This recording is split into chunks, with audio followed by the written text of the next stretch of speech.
I don't know what anybody else thinks, but it is definitely hot out there because I just came back from getting a late lunch, and it actually may wind up being part of a dinner as well, depending on how things go with the show and all of that. But while I was out there, unfortunately, a friend of mine gave me a lift, so I didn't have to walk to the restaurant and back. But even the short walk back was definitely telling me that it was a tad toasty out there. I think they were saying it was going to get up to around 97 degrees and probably feel like 100, and that's definitely what it felt like to me when I was out there, and they're definitely talking about similar kind of weather. I think between now and Saturday, maybe it'll cool down around Sunday and things of that nature. If you want to call the high 80s a cool down, but they are saying that the temperatures might change in that respect. But it is definitely on the toasty side, and of course, we do know a lot of things are happening in the world. People are paying attention to the possibility of student loans being forgiven. I think that President Biden came out with some announcements about that today, including some people that are in the public servant field and all of that.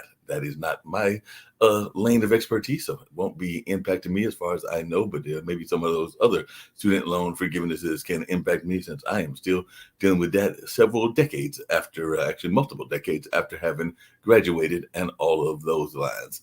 And of course, people are still paying attention to what apparently is winding down, which of course is more and more people are getting out and about, particularly in the summer months, and more people are taking off the mask. And even though quite a few of us are still wearing the mask when we do go out and all of that, and of course we do know that large portion of the population has been vaccinated, but there are still people that are still needing to get vaccinated.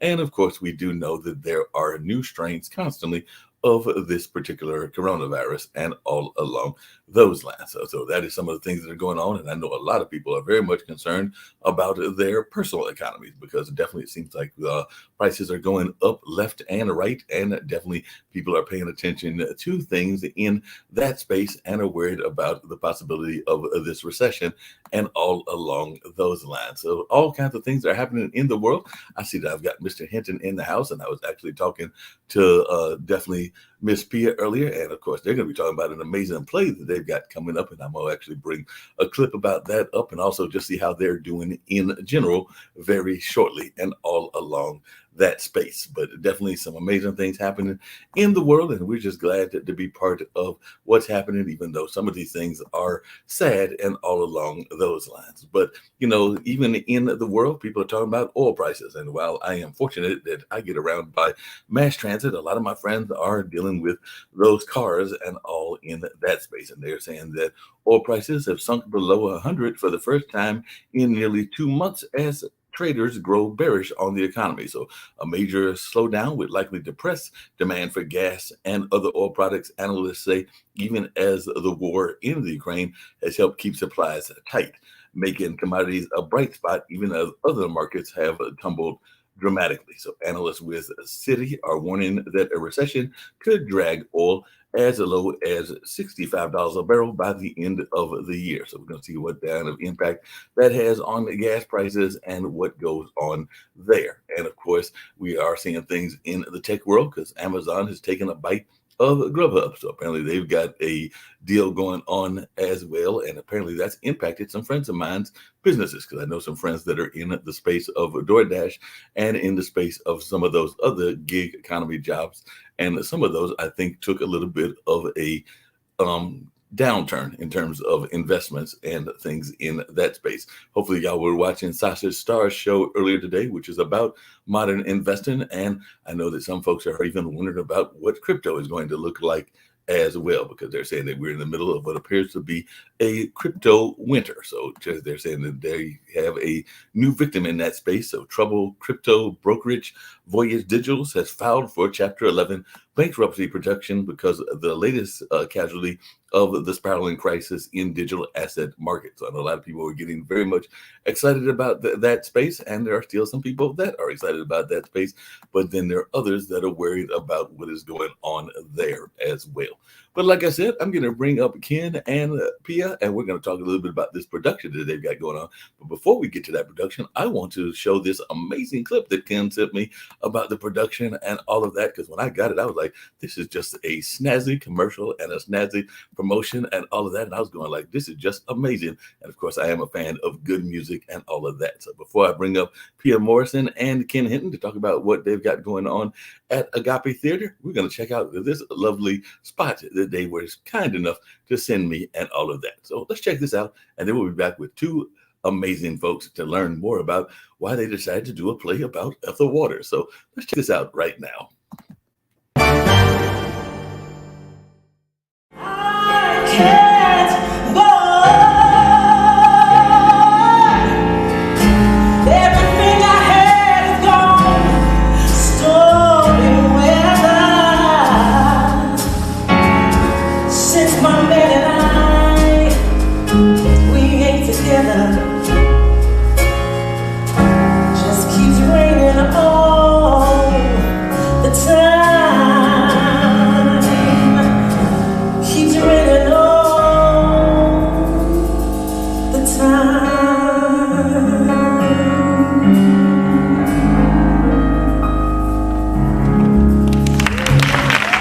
I wish I had the opportunity to have met Ethel Waters, because I've learned so much about her.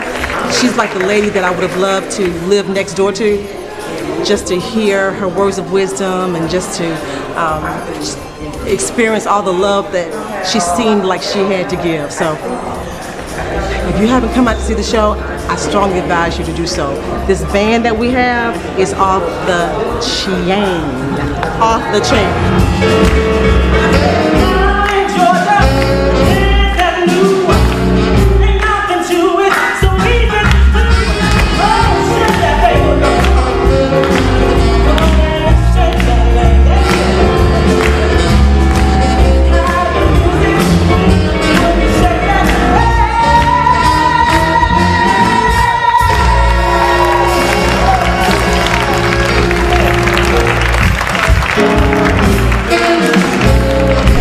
Wonderful, totally wonderful. So sweet, wonderful, enjoyed. Wonderful.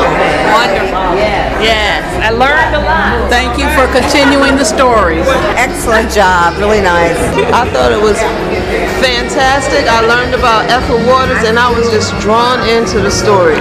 The play was phenomenal. The show was awesome. Like, Phyllis did a phenomenal job and it was just amazing. I learned a lot of information about Ethel Waters that I didn't know, so very informative and a good way to honor her life and legacy. Excellent performance, excellent singing by Phyllis. A must see. Trust me, you must see this.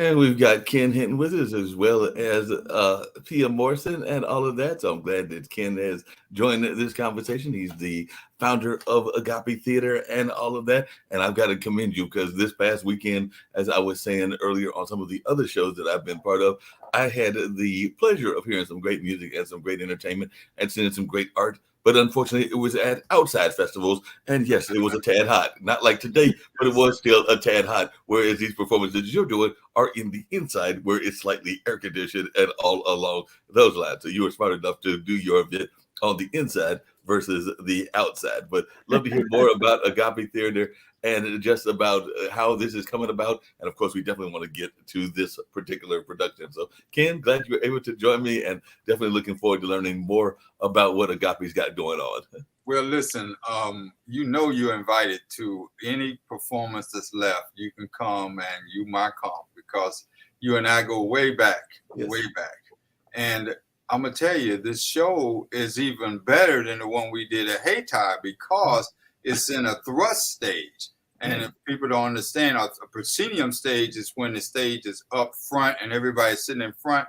This is a thrust stage where Phyllis is right in your face. I mean, right, the audience is right there. The band is right there. So as somebody told me, they said they thought she was Ethel. She portrays it that well that we took them back. So the way this came about, this was supposed to have been the last show of the season back in probably September, October. But we were fortunate to be selected at the National Black Theater Festival to take the Dance on Widows Row there in August. So the director of that show was supposed to do Crowns in this space, and she didn't want to direct two plays that close together, so we decided to move Sweet Mama String Bean up. And I called Phyllis, and she was available, so that the magic just started to occur. And just a little bit of background on this play.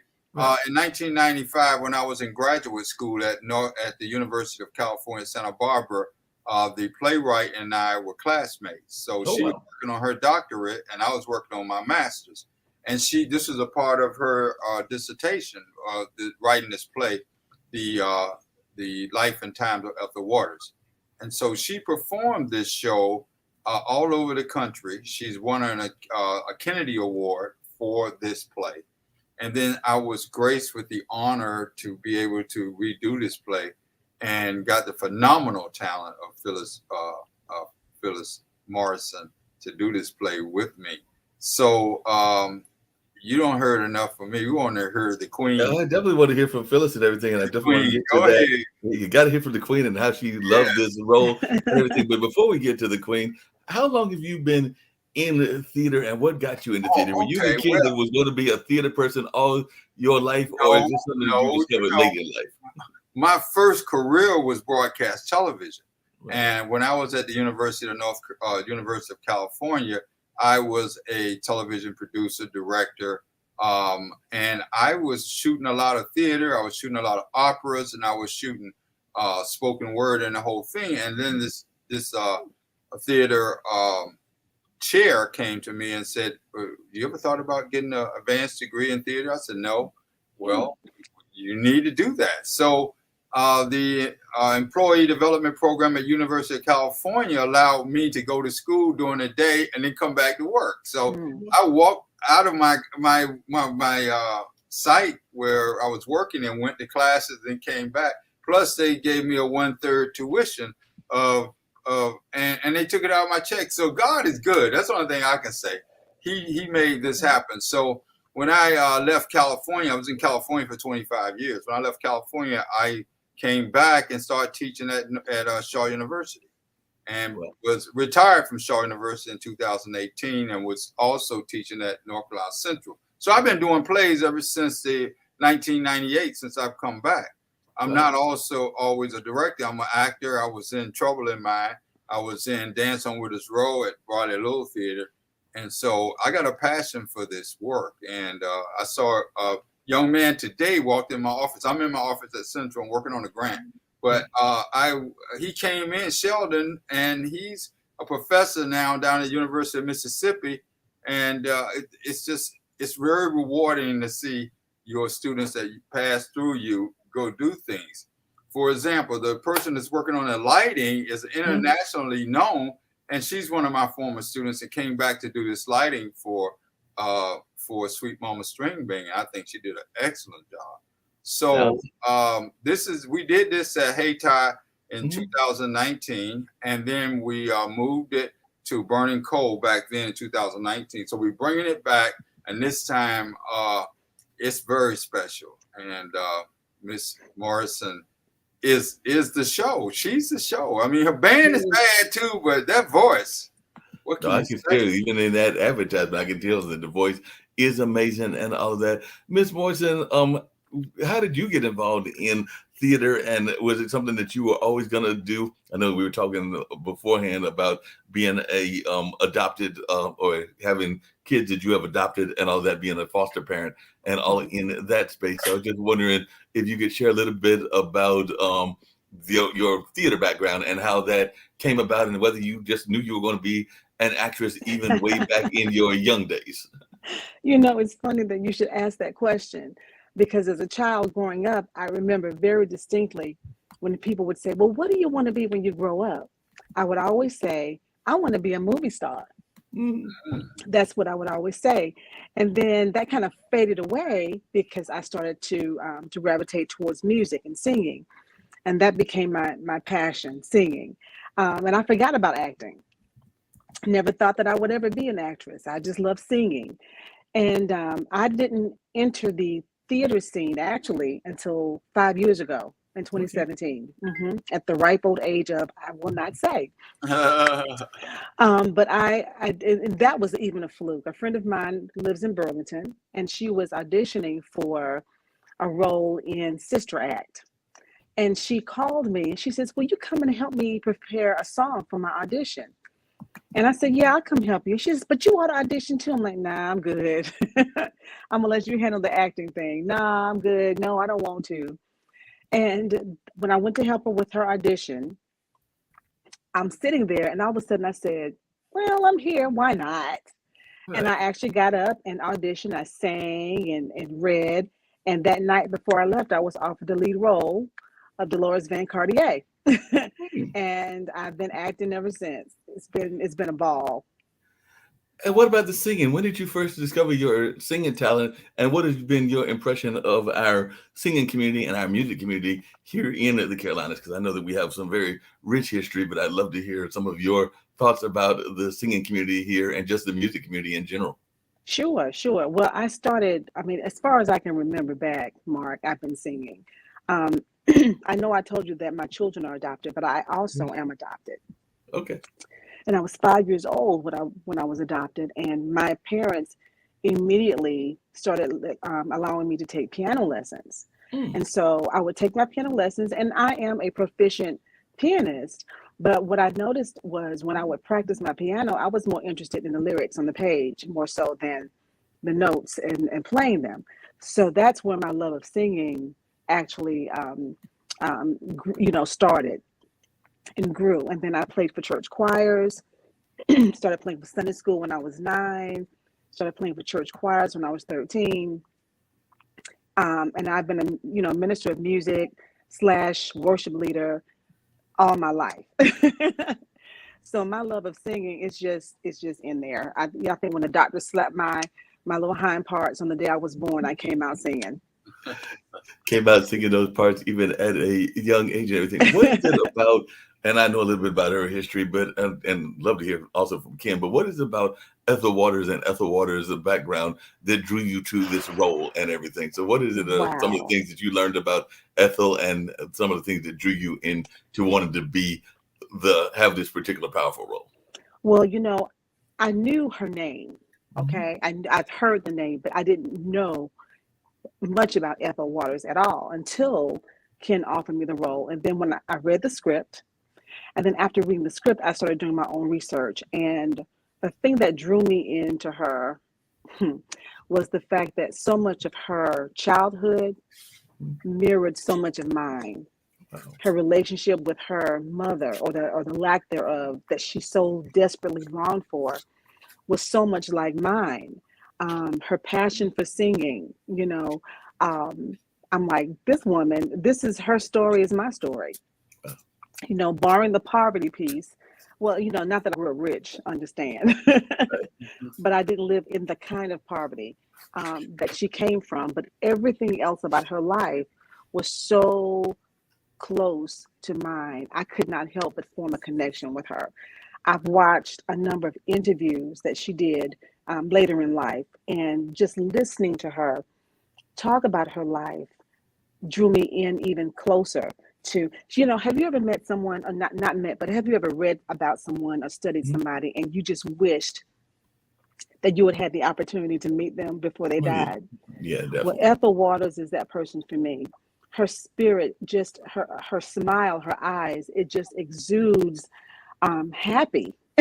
Everything you see about her is just happy. Even when she talks about the most challenging parts of life, she's quick to tell you, oh, now I'm not lamenting, understand? I'm not lamenting. And there's always a smile on her face. It just drew me in. And so even this time, the second go around with the play, I was determined to try to embody her even more than I did the first time. So I've been doing more reading. I bought actually the second book that she wrote called To Me It's Wonderful, just trying to get into the mind of Ethel and to really more so understand who she really was. That makes a lot of sense. Hey, Ken, when you were hearing about this particular play and when you were even doing your study of it as a director and even knowing the person that wrote it and everything, how much of Ethel's story do you think resonates? I'm hearing it from Phyllis and everything, but how much do you think it resonates with modern day times and with what people are going through even in 2022? Because Ethel was around many decades ago. So imagine what we're going through right now with Roe versus Wade. Right. I mean, Ethel was raped, and her mother was raped, and they carried these children. One was 12 and the other one was 13. I mean, what are we going to do in our society now with unwanted pregnancies? And I think it has a lot to do with how the perseverance that Ethel, she just went on with her life. She, I don't want to give away the story, but she had a rough childhood. I mean, at 13, she was 20. I mean, seriously. So today, these kids today don't know what hard is. You don't really, you have to go in the trash cans and steal stuff to eat. I mean, as a child, come on. Well, yeah, you're right. A lot of these children don't know that and everything. I was just wondering, and some of your other pieces, not just this one, but other ones have not been afraid to tackle social issues or tackle issues of society. And I actually personally believe that the art plays a very powerful role in that there is such a thing as art activism and using art as an activist tool. But I was just wondering to hear from both of you, your thoughts about using art to actually inform us both about what's going on in society, but also to help us make action plans, whether it's learning about historical figures like Ethel and some of the lessons that they learned, or even using it to talk about issues. But I'd love to hear from both of you about that. Yeah, I think that art plays a critical role in doing that, whether it's, theatrical art, film, music, because what do we write about? We write about what we know about. What do we know about? We know about life. Right. Different people know about it from different perspectives, but whatever your perspective is, art is definitely an avenue to get your voice heard.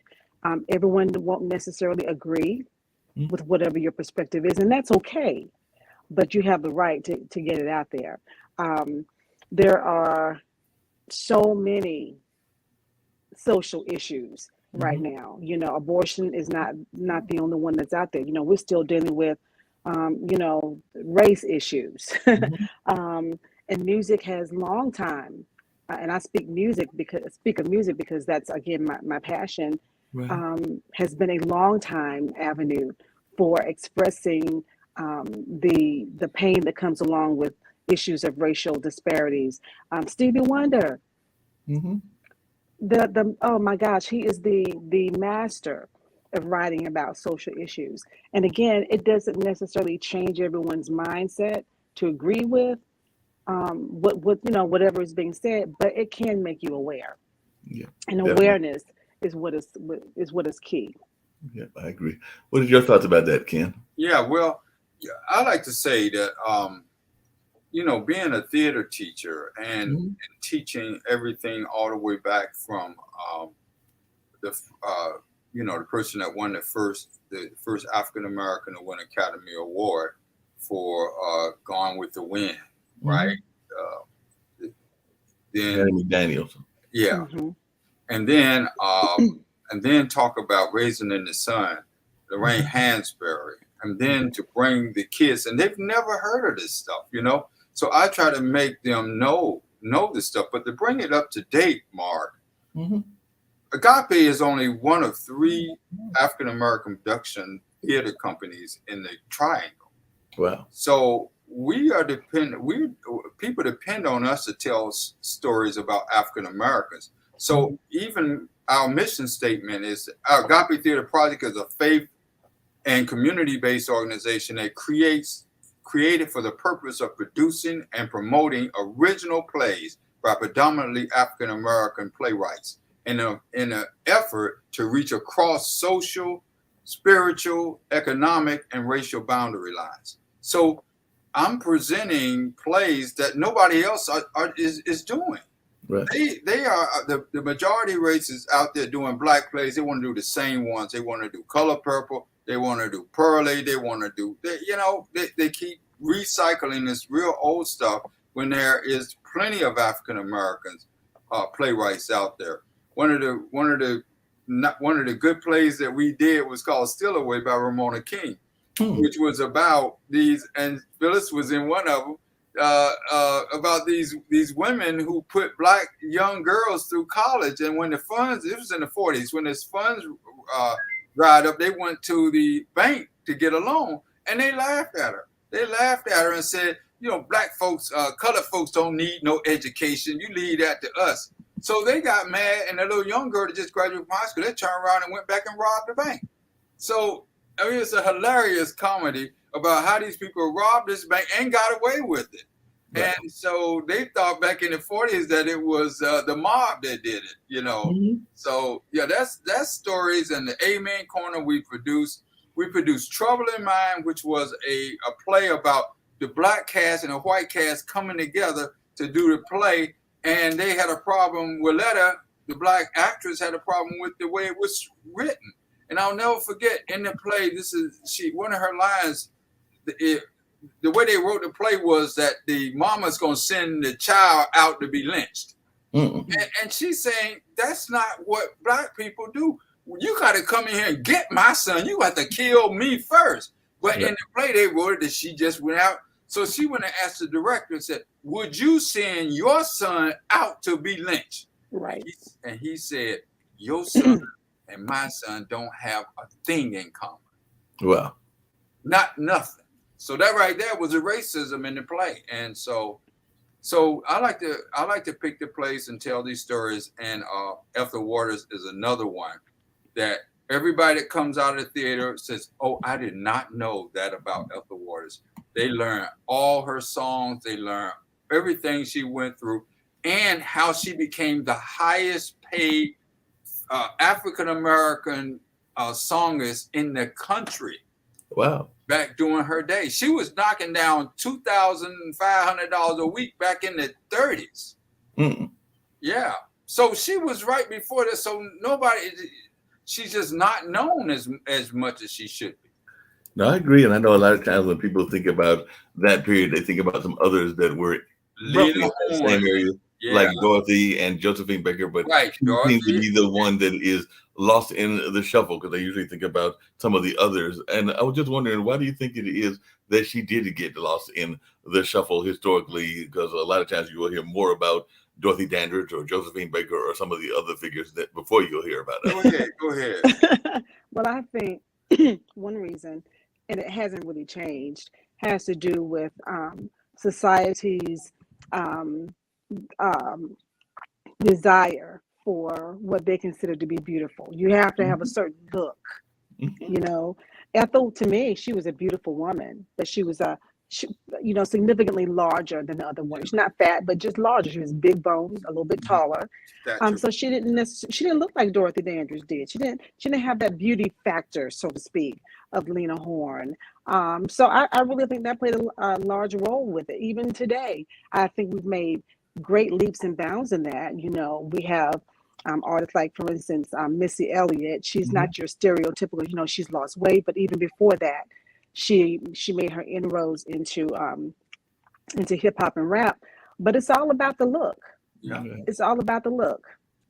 No, I think also she was fighting getting into the white world of music. She was a blues singer. She was at the Cotton Club. She was dazzling black artists. And then this one guy told her, you need to play for, and it's in the script.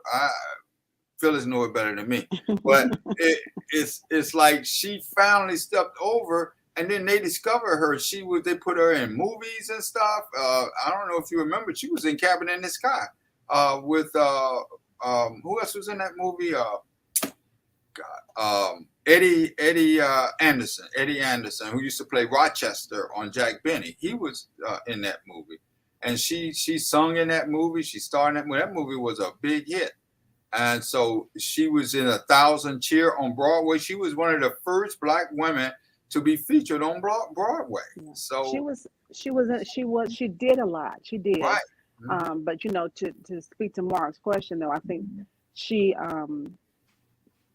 didn't get the same level Right. of, you know, of hype, so to speak. As And my personal opinion is because of, you know, looks. She was beautiful, but you know, we have in this society, we have a whole different definition of what we think beauty is, and whether it's right or whether it's wrong. When you're talking about performing arts, when you're talking about movies and on stage, you know, people just tend to want to see a certain kind of thing, which is unfortunate because talent should just be talent.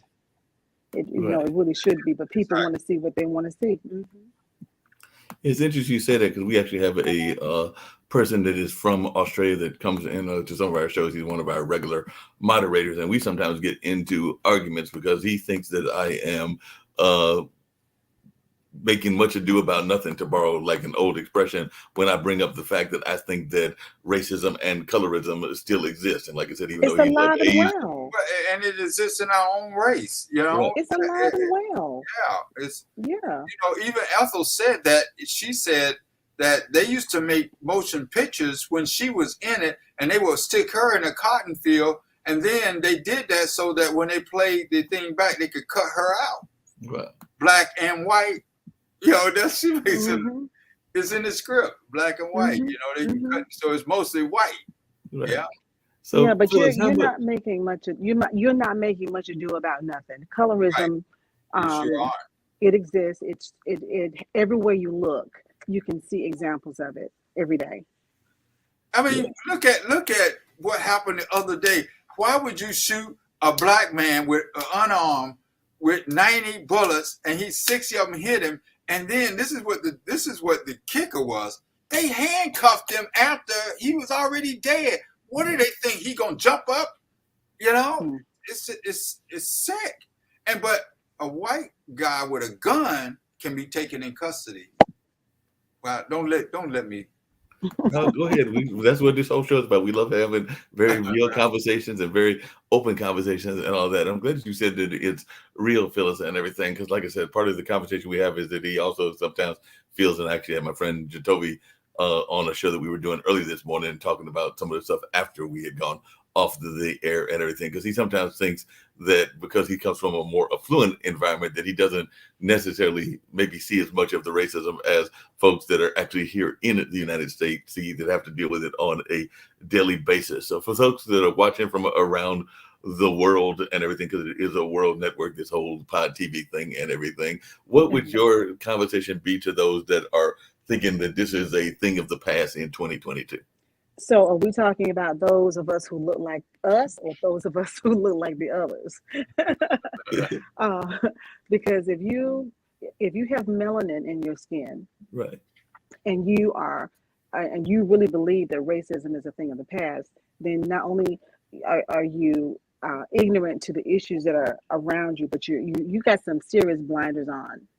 But I promise you, if you're a black man, I don't care where you are, you just have one time to have to get stopped by a police officer and, you know, mistreated in any kind of way, stopped unjustly, treated unjustly. You'll see you're no different than the rest of us. Your skin color makes no difference. The only difference that separates some from others, you may have a little bit more green in your bank account. Right. And that allows you the opportunities that maybe some of us may not have. And so, you know, those racial issues, you may not see so readily because, you know, you can buy your way out of some stuff, but it's still there. No, I it's definitely still agree. there. Yeah, I definitely agree. W.E.B. Du Bois said, "We are born with a seventh sense." Mm-hmm. It's like we hear things like when somebody says, "You people," right? Right. African Americans read something else in that than what you really. We know what you really saying, you know. So yeah, and we do, and it's not that we're sensitive. Right. No. Let me change it. It's not that we're overly sensitive, but we are sensitive to those little nuances because we know that there is historically there's been meaning behind those things. I'm a member of, I just recently moved back to my home state of Georgia. And I visited a few churches there, but I found a church that's a mixed congregation church. Right. And I've joined, and it's predominantly white actually. But they're very sweet people. The word is wonderful. I joined because I was getting what I needed. However, I've had about 3 people in that church on different occasions come to me and say, so how did you find our church? And so when they say it, the other people don't think anything of it.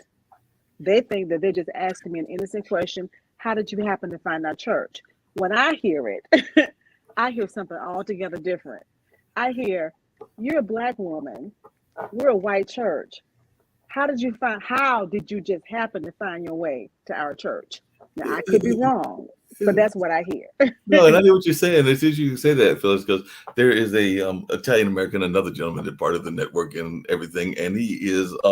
We were having this conversation around race and religion on maybe yesterday or the day before, and we were talking about churches. And one of the things he said was that he did not know, even though his parents, I think he said, went to the church and had a good time at the church, but he said he didn't know how he would feel going into a church that has a certain name in it, because in his mind it is automatically perceived as a Black church. Because if you know, we have churches that have Africa in the name, like African Methodist, Episcopalian. So that's actually the example he was using. So I was just wondering your thoughts to people that hear certain church names and are thrown off because of the connotation that is strictly for us, because that is one of his arguments was that he would not feel as comfortable going there because it's got Africa in the title. Well, you know what?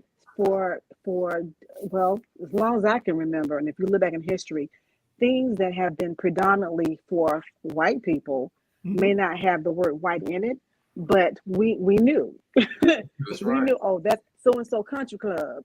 Right. That's not for us.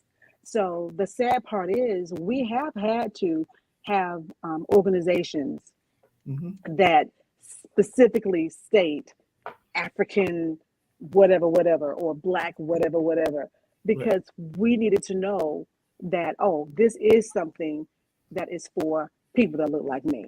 Right. And it's not necessarily that we're trying, I think historically our people have been some of the most hospitable people that I know. We accept, we pull in any and everybody. If you want to be a part of our family, baby, you come on. I don't care what you look like. That same courtesy has not been extended to us. Right. So when we have to have our, Miss Black whatever pageants, or our Mr., with our fraternities and sororities and what have you, because that's been a lifeline for us when we didn't have the access to the other. So, if they want to feel some kind of way about it, I'm sorry. and Mark, we had a multiracial audience for this, for this play.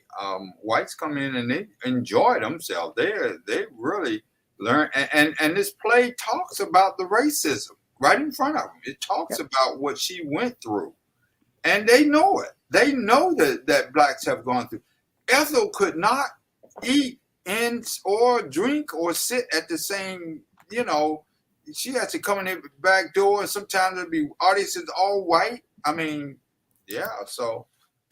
Another issue that sometimes gets talked about, and I don't know whether Ethel ever had to deal with this. I do know that there was somebody that had ties to Durham that had to deal with this, including whether she acknowledged this part of her life or did not acknowledge this part of her life. But I was just wondering, for those of the brothers and sisters that are part of the community out of the LGBT community, does the play deal at all with any of those conversations as well? Because I know that definitely, I'm thinking around the same time as Ethel was when Pauli Murray was around, and of course she was definitely dealing with those issues, even though some people say that she acknowledged that she came out of that community, other people say that she kind of hid it and all of that. But I'm just wondering whether that conversation comes up any in the play.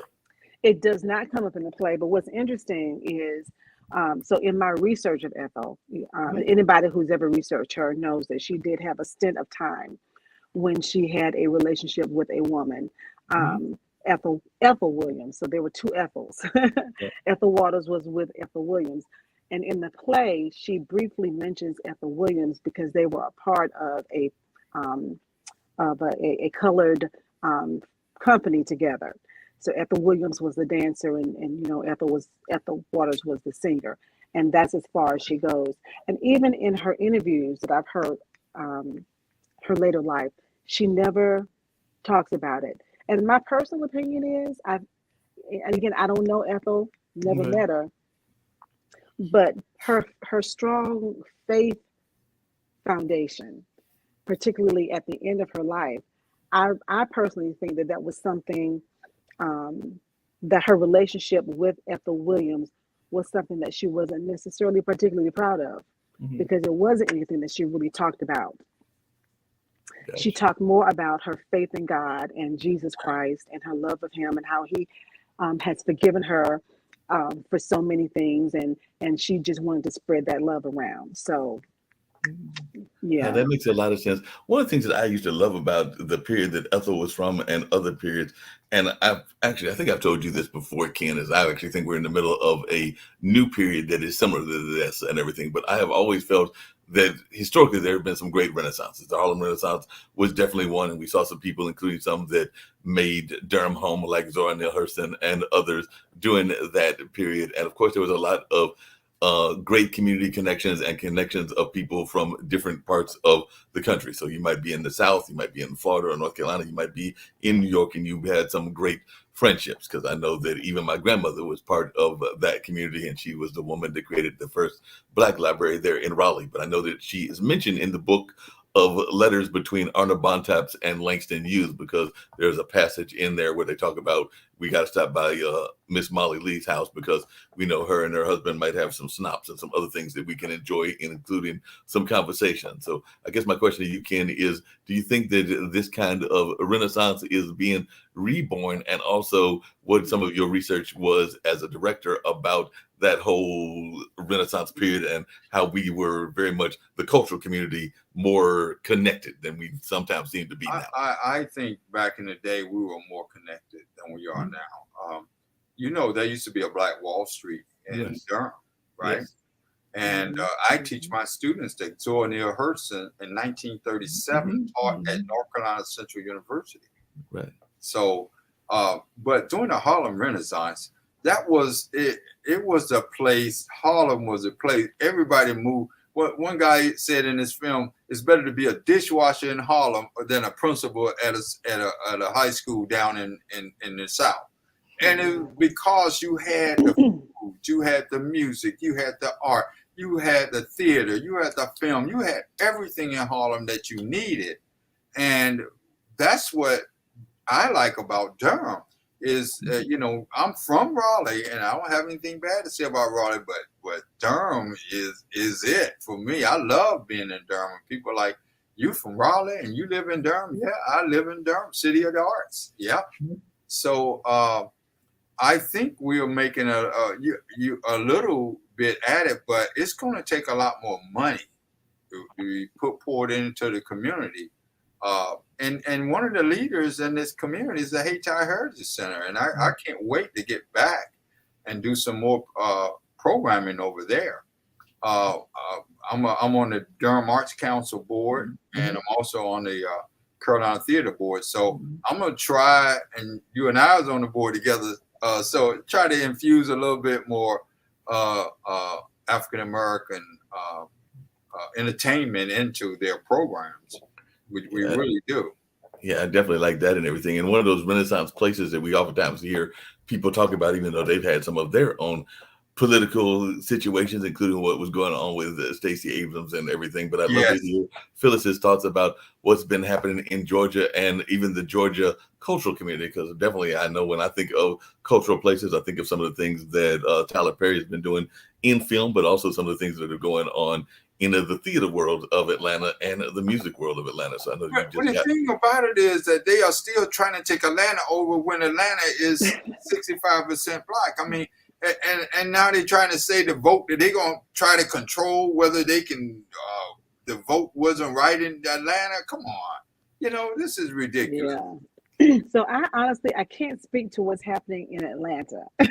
You're in Savannah, I am actually, right? I am just below Savannah. Okay. So Savannah is pretty much where I hang out. But what I do know is that the music the music scene in Savannah is booming. Oh, right. I've not had the opportunity yet to get my feet into it because I'm just getting home. I'm planning on it. Sound like you're a manager down there. You know, I'm looking forward to it. So I've had to take some things off my plate just so that I can get prepared to actually start seeing what's happening in and around Savannah. But I personally know some young up and coming songwriters and singers, and I'm like, when I hear them, I'm like, wow, you're amazing. I'm jealous that I'm not young like that anymore to get some things done that they're doing. But the funny thing about when you talk about Tyler Perry, you know, they're doing the remake of The Color Purple, you know, and that was actually filmed, or a great portion of it was filmed in my hometown of Midway, Georgia. Yep. And I didn't find out about their request for extras until like a day before it was supposed to be. And I couldn't go because I had to go teach some children. I had to go to work. But they are doing some big things there. I know that Savannah is becoming a major location for filmmaking, as well as Atlanta. So Georgia is doing some big things, and I plan to get in on it somewhere. Right. I'm sure that you will definitely get in on it and everything. Ethel Waters was a blues singer, and as Ken knows, I'm a big fan of blues music. Have done some blues festivals, blues shows, and a number of other things. But I was just wondering y'all's take on both Ethel Waters' version of blues and just blues in this modern day times and everything. But I'd love to hear your thoughts about Ethel and her contribution to blues music. Well, Ethel, if you hear her singing, her sound isn't what you would stereotypically expect to hear as a blues singer. Her voice was lighter. Her voice was daintier actually than like a Bessie Smith. Okay, but when she sang the blues, whatever her style still spoke to people, and I guess maybe because it was different. Sometimes people like that's different. So they still heard the blues, but it was delivered in just a slightly different way. It wasn't the rough, that deep down, guttural, you know, tough sounding kind of blues. It was just a little bit sweeter when Ethel sang it. And that's what attracted people to her singing and to her style. You know, I like blues, period. It tickles me. Well, just to listen to the lyrics, it's like, but this is people's lives, though. You know, that you can't make it up. You know, when I was on WSHA, and I did jazz on WSHA, but every once in a while they wanted me to fill in for the blues show, and I, you know, there's this really old blues, and then there's a newer blues, which is, you know, kind of like what I kind of migrated to.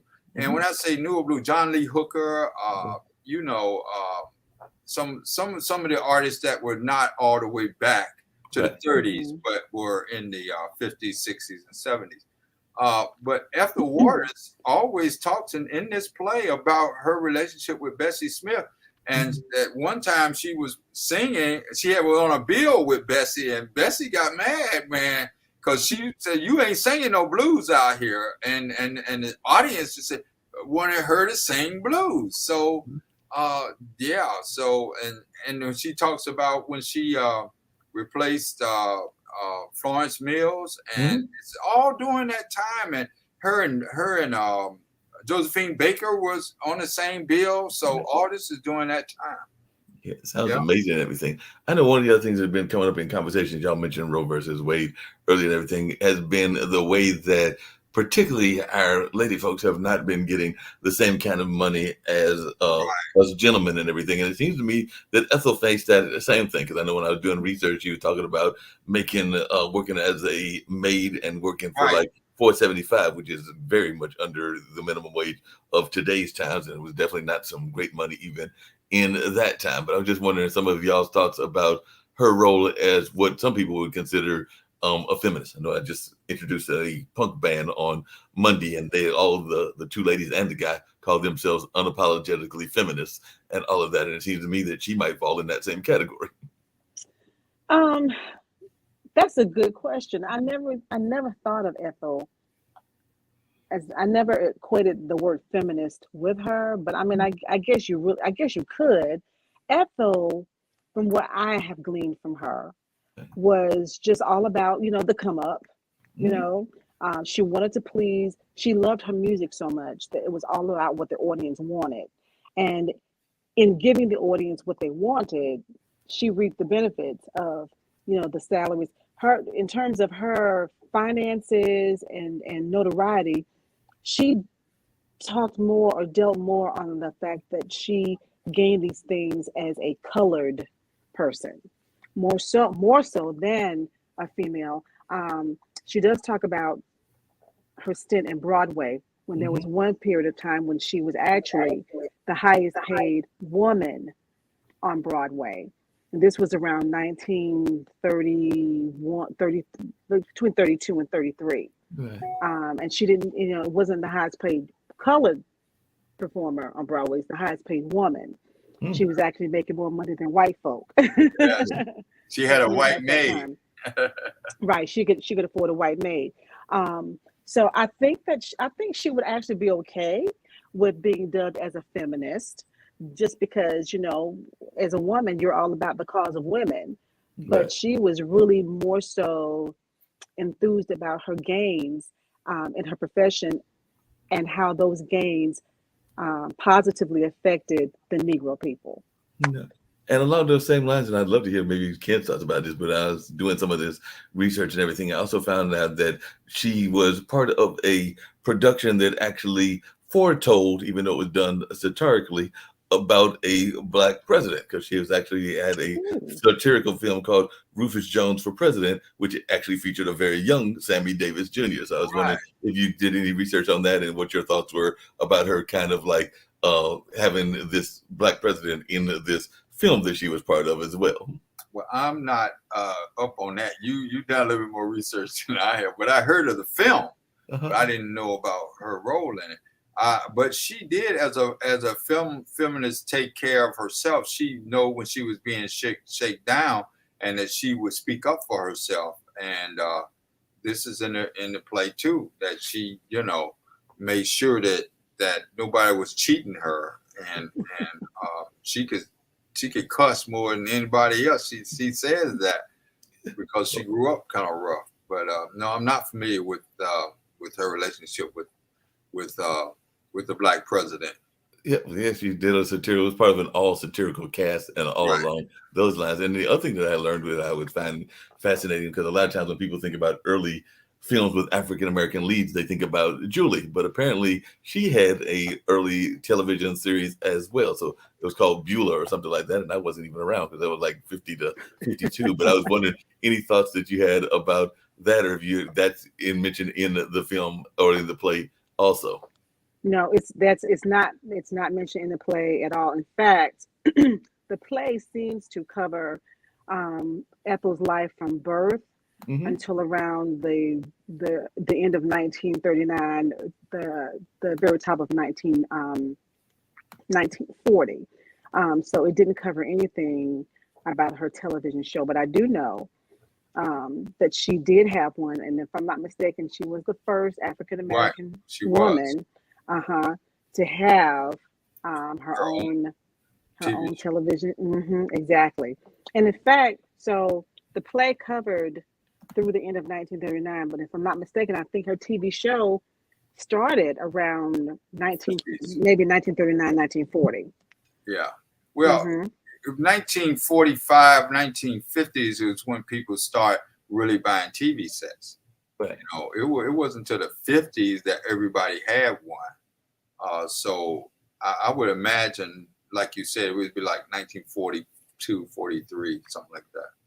So you mentioned Beulah, Huh? but she actually had her show was called the Ethel Waters Show. Okay. Yeah, I just pulled it up, and it was actually 1939. 1939, see there? Yeah. Mm-hmm. Wow. So she had her own show and all of that. And I also know that she was part of a film that some people found controversial, even for some things that are happening similar to that in this day and time, because she was part of a film called Pinky, and I do know that within Oh. Pinky there was some people that I were remember hearing about playing roles that weren't necessarily African American. Because while she was in there were other people that were playing our roles that were of other races and ethnicities, and we're seeing some of that even now, what they call non-traditional casting. But as one that is a director, what are some of your thoughts, and also you, Phyllis, about this whole concept of a non-traditional casting? Because I know that's been a conversation we've even seen happen in Hollywood in the year Right. 2021, 2022, and all of that. Well, back in the day, real quick, back in 1949, we were our African American was really cast as slaves and maids, and you know, when I teach the minstrel thing, I mean, because minstrelsy was all the way up to the 50s. I mean, Al Jolson was in the early 50s in blackface, so these roles weren't good roles. And I see right now, like Phyllis did her research, I see that Pinky came out in 1949. Right. So yeah, so if Ethel was in that, she was Dicey Johnson.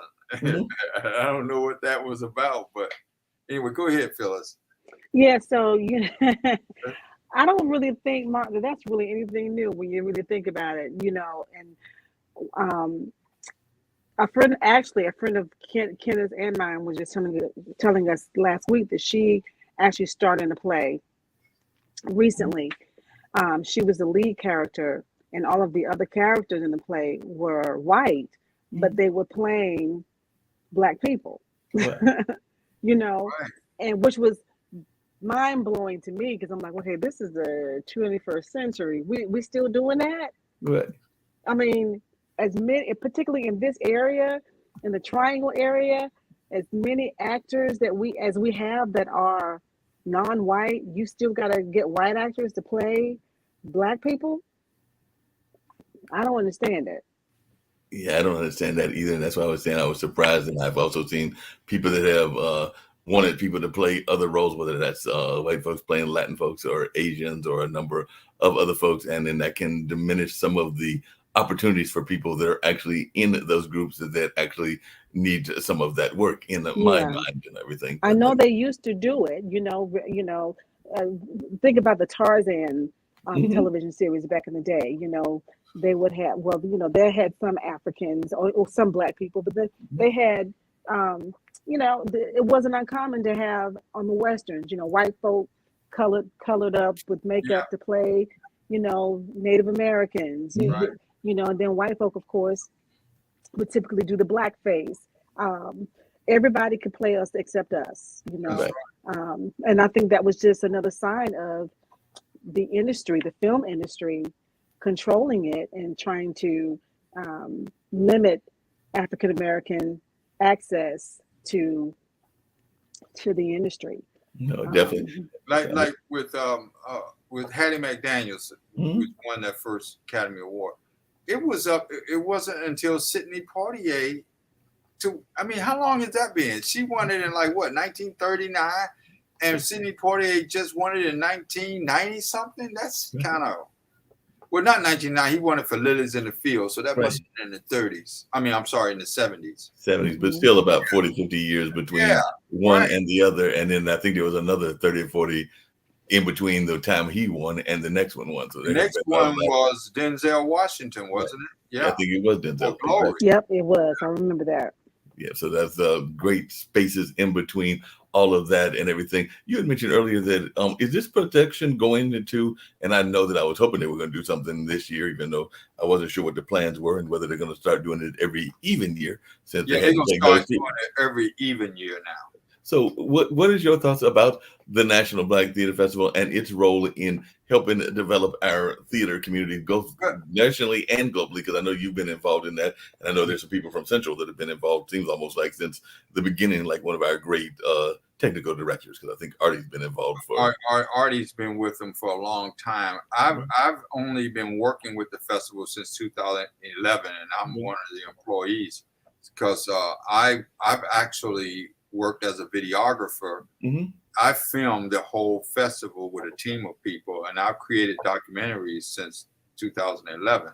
But my first time going, I think, was 2007. and doing the. So I've met a whole lot of people, and Miss Sylvia Hamlin passed this year, but me and her got to be real good friends, and I'm still friends with other people, her son, and the people that run the festival. No, this is a communion of spirit. Yes. This is Black holy ground. Yes. When they come in and take over Winston-Salem, North Carolina, it ceases to be Winston-Salem. It becomes Black holy ground, and there's plays everywhere. They ask for people to submit plays from all over the country. They pick the best plays, and thank you, Lord, for me being one of the people that they picked this year, one of my plays. But I've got a chance to see so many different plays, all kinds, from comedies to dramas to biopics, and meeting all kinds of celebrities. And not only do they do the plays at night, but during the day they have a youth summit where they bring kids in, and then they have the vendors market where people are selling stuff all over, all different kind of African stuff. Everything you can think of is being sold. And then they have the workshops where people are doing workshops on how to get into film, how to write, how to network. All of this is going on the whole week of the festival. And it opens up with this big gala, which is Monday night. Yeah. And I'm one of the people that's behind the scenes, but I'm doing all the directing of the stuff that's going up on the big screen and being streamed. So this is just fantastic festival. Oh yeah, it's amazing. And one of my So one day I want to just come and just enjoy and not be working, because I don't get to see the whole plays. I go and see, little bits of plays and film a little bit of each play, and my team, and I get to see other people who they have filmed. Right. But it's an exciting experience, and I think everybody, in the black, white, green, red, should experience black theater. Oh, the National Black Theater Festival is amazing. I think I've been to every one, even though there might have been some that I've been more days than others. And I've done some work at the festival as well, but not every year. Sometimes I've actually got to watch it. But speaking of legacy people, and I definitely think that the founder, Larry Leon Hamlin, was a legacy person. But speaking of another legacy person that passed on. I met him. Yeah, I don't know when you remember when, what's his buddy's name that he used to have on Lake Quiller Road, he used to have Herman Jones. Yes, I know Herman Jones. A little theater over there off of Lake Wheeler, and that's when I got to meet. This is way back in like 2003, 2004. I got to meet Glenn Turman and Larry Leon Hamlin. He had both of them down here. Well, I don't know if you ever got a chance to meet when he was around, but a good friend of mine, and I'm still friends with his son, was one of the people that was very much involved with what they call Reader's Theater, which is being developed in Garland Lee Thompson. Garland Thompson is a friend of mine. Yes, he is. Yeah. I used to know his dad too. That was something. And they asked me to put a tribute together. His date and everything. Yeah, I did a tribute to his dad, video tribute. Oh, wow. And we actually helped organize one of those tributes. Me and some friends of mine did one shortly after he passed that we were involved in. And my good friend, Calvin Anderson, helped put on that as well. So we did that at the theater. I think it was the year after, or maybe it was a couple of years after he had passed. But yes, it was truly amazing. And the Reader's Theater is just truly great because, like you said, you see some plays that are being developed and being created. And sometimes you're amazed at what they're doing and how they are coming around. I know that Renee, who we both know, has had some of her plays in that Reader's Theater space and all of that. So it is just truly amazing watching plays being developed and seeing them eventually even come to full fruition and all of that. Right. Exactly. What are some of the things that have surprised you about some of the theater people that you have met, either on the good side or on the bad side? Because I know one thing I was talking about a friend of mine earlier today was how many of them are more down to earth than we expect. Right, I think that is true. A lot of them are really down to earth, and I'm trying to think of one. Debbie Morgan. I was shooting her play, and she came up and sat down and talked to me, and I got her some footage that anybody else wouldn't have got because she befriended me, and we kept in touch, and the guy that's on People's Court, you know, with oh yeah, I go to his party just about every year. Petrie Bird, Mr. Bird, Mr. Bird. Right, yeah, that's right. And you know, he throws those parties too. Yes. So yeah, so he's very friendly and down to earth. And I got to meet filmmakers. I got to meet a whole lot of people when you're there. Yeah. No doubt. How important, because you mentioned it even with Agape, how important, and I want to hear from definitely Phyllis when she comes back. I know she was checking on her son and everything, but how important is faith to you and just into the theater world in general, but for you as both a director and a performer, how important is your faith to your career? Well, God leads us to choose stuff that we want people to see. And I'm writing a play now, and I've got to finish this play because it's one of the things that he's placed in my heart to do. And I like telling stories. And when you're an actor, as a director and who can act, it's better the connection that you can communicate to actors. Like when we was doing Front Porch Society, one of my actresses, she had to answer the phone, and the person who they were asking for was dead. That they're not here anymore.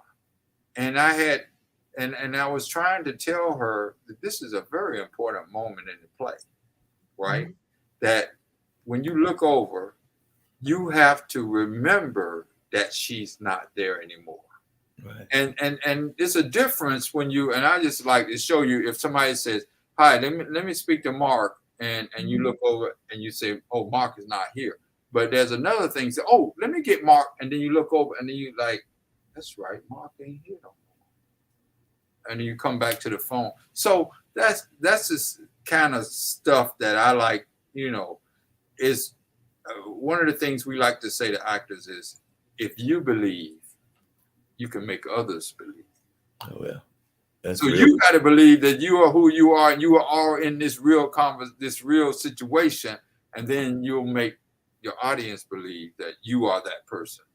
So telling these stories is very important for me as a director. But now in my career, and I'm a busy person with a teacher, and I hire directors now. So Andre Meekins was my director on Front Porch Society, and he's his resume is like 3 or 4 pages. Met him at the National Black Theater Festival, and he's in Winston-Salem, teaches at Winston-Salem State. So we're really close friends now. Tara Hodge directed the play we're taking to National Black Theater Festival, which is the Dance on Wooders Row. And she was one of my former students. So she graduated, I think it was like 2007 here at North Carolina Central University. And I'm training another young lady, Amelia Lumpkin, who was my assistant director. And I think she's about ready. I told her the other day, I said, I'm going to get you to direct the show for me. But she's directed for Raleigh Little Theater and Justice Theater Project. And so this is a very exciting time right now for me and Agape Theater Project. It sounds like a very exciting time.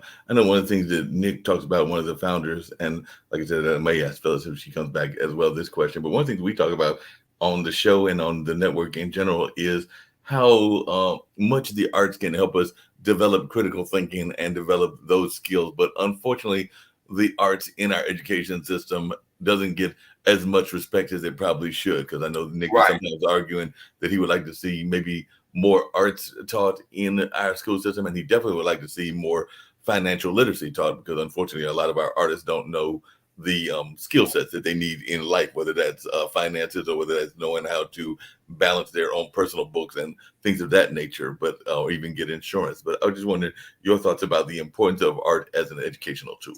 Well, we really need our art, and you know they've been cutting back, and I think like back during the 70s and 80s, I think art was better well funded than it is now. But our kids need this. We need an outlet to express ourselves, and acting is one. And a lot of people don't think that it is something that you can major in. And I hear that from a lot of my students. My parents don't want me to be majoring in because they don't think there's no jobs out there. But the thing is that you have to be good at what you do, right? Mm-hmm. You have to be really good at what you do. And I was on the radio for 20 years, and I love being on the radio. And it opens up my personality, and it opened up, me to be able to interview people and to get out of people what other people need to know about them. So I think, and sometimes, and I talk to high school teachers, and Ms. Morrison is a teacher. I don't think today's students have the critical thinking skills as the students that came before. Like even I see a difference in 2010 than now, right? The arts has a way of bringing this out. When we watch Raising in the Sun, and I ask one simple question, and this is a simple question: why did Walter Lee give Willie all the money, right? Mama gave him $6,500. She said put $3,000 in a bank account for your sister's medical education. Mm-hmm. If you keep $3,500 and do whatever you want to with it. He took all of the money and gave it to Willie, and Willie skipped town with all the money. So right. I'm asking my students after we watch the movie, what do you think? They sit there and they don't. So they have no answer. This is not a hard question, is it? What do you think? Right. So, and this is the art, so you can't have a wrong answer, right? Right. Exactly. It's like, what if what if one of your friends over there in the dorm ate your food that you had in your refrigerator all day, and you were thinking about that apple pie when you came home, and when you opened the refrigerator, well, how would you feel? Exactly. Good point. Phyllis, I was asking Ken about the importance of education, and particularly the importance of art education. I did not realize that you were part of that teaching profession as well. So I was just wondering your thoughts about education, because one of the things I was telling Ken is that actually both founders of the network, I used Nick as the primary example, but I would say that both Nick and Kim talk about the importance of education and how they would like to see us teach a couple of things. One, they like to see us teach financial literacy and things of that nature. And they're also supportive of the arts because they do know the arts teaches critical thinking. But unfortunately, it is also one of the first things cut, as well as sports. But as one in the education space, I was just wondering your thoughts about the importance of education and whether we're doing enough in either arts education or education in general. I don't think we're doing enough. To me, arts is just very close to my heart, because I'm in that world. But one thing I learned early on, and you even hear researchers say it, particularly like with math and even with science, music is fundamental. It's paramount to helping you to develop the parts of your brain that excel with math and even in sciences. Because what is music? Music is math. It's counting. You recognize the notes. Each one of the notes has a value to it. You put those values together to create whatever the number of counts you needed for each measure. I mean, it's math. So why not? We don't. And you're right. It's one of the first things to get dropped in a program when funding is an issue. Art, the visual arts, one of the first things to go, because people don't deem it as being important. But it is so very important, because my thing is this, we have to do so much high stakes testing in public schools. And the children, regardless to how you learn, every child is expected to sit and take this reading and this math test. And in some places, there's a science test. Right. You're supposed to read it, and then you're supposed to answer the questions. Read it and answer the questions. Well, when I was in teacher preparation school, one thing I learned was that there are a number of ways that people learn. And the same way that there are a number of ways that people learn, there are a number of ways that people are gifted in expressing what they learn. But in the educational system, in public education, we basically mandate that no matter what your gifting is, no matter how you learn or how you express it, you've got to answer the questions the way we say you got to answer the questions. And so many children are left behind because of that. If you know, a child could probably draw you a picture that could show you everything that they've learned in this social studies course that they've just taken, but because the public school system isn't set up to adequately assess that, it doesn't count. And so this child has to take a paper pen test where they struggle because they have test anxiety, and then they end up failing, but they know the material. So, I'm on my soapbox about that. I used to teach actually at a performing arts magnet school here in Durham. Okay. And that's the one thing that I loved about being able to teach in that environment, because you could use so many different ways of teaching and of assessing. I agree with you. One of the things I'd love to hear, particularly from Ken, but also you fellas as well, is and I actually learned the hard way recently and everything is, they call it show business, and part of that is the business aspect of it. And I know that we're very good as performers, and even whatever the performance aspect is on the show part of the show business. We're not always that great in business, even when we're trying to be great on a management side, because I was actually working with a friend of mine and getting him a gig at the Eno Festival, and I did not quite get the amount of money that I was thinking I would get, because I didn't do the greatest job of negotiation and didn't do some of the paperwork that I should have done, and I will acknowledge those mistakes that I made as well. So I'm just wondering your thoughts about how good we are in teaching our business people or our show business people, no matter whether they're performers, directors, or management or actors, about the business side of show business. But a lot of people out there, especially you have the different grades of show business, and one is community theater, we have university theater, and then we have professional theater. Now, professional theater now requires you to really be in a union to be in and then that's going to set forth what you get paid. But there's a lot of community theaters like Agape, which is a community theater, and most of them don't pay. Now, we try to pay out people something, but it's not what they're really worth. And I wish I could give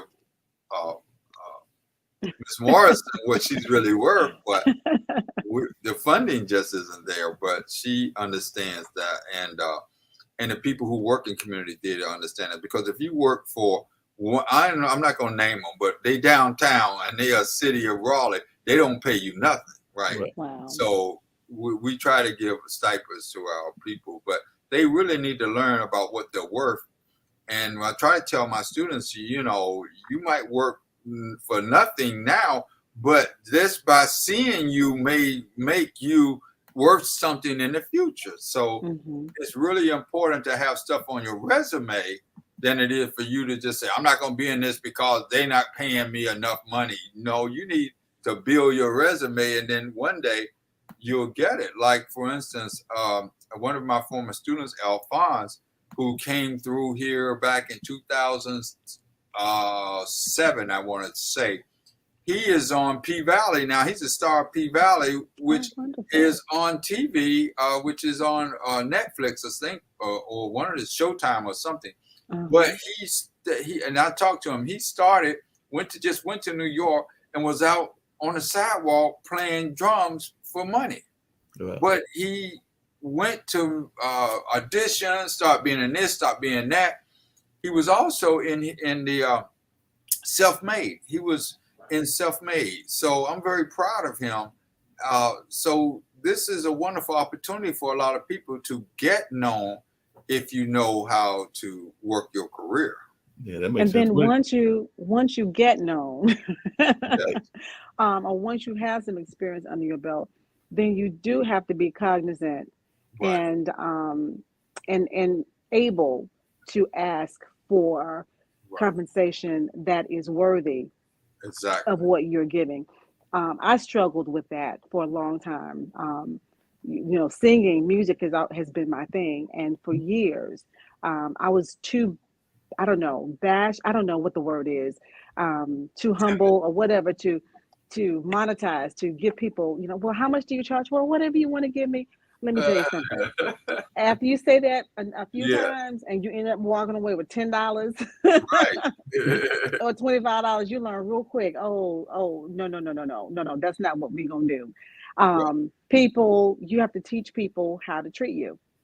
Right. And if you have a gift, if you have a talent, and if you have experience and credentials under your belt, then you need to learn how to monetize that. You need to learn how to put a price tag on your value. And then once you start bringing in those funds, then you do need to learn how to take care of that money. You know, Ethel Waters is one. She made tons of money in her lifetime, but by the time she died, she didn't have any, you know, and she's not the only one. Right. You know, we have a lot of pro athletes. Mm-hmm. They go and they make millions of dollars. Mike And by Tyson. by the time they finish with their career, they have none because they you know, they've squandered it, or they didn't get educated on how to invest their money and how to save their money, or where to put the, you know, the best avenues in which to put their money. So you're right. It's a business. And unless we learn the business, we are doomed to fail. No. And I know that a minute ago you were going to check on your son, and I definitely wanted to hear how that was going and everything. And I actually come to another part of the conversation I was going to get to and everything. And I mentioned it to Ken and everything. And you are going through some, and if you want, as much as you want to share, I would love to hear from it and everything. But to me, what you are going through is one of those faith journeys. And definitely that's what I was talking to Ken about, was faith and the importance of faith. So I was wondering if you don't mind sharing a little bit about what you're going through with your kids and the importance of faith in both this as well as your life in general. Because that's what I asked Ken was. Before you do, I need to go. Okay.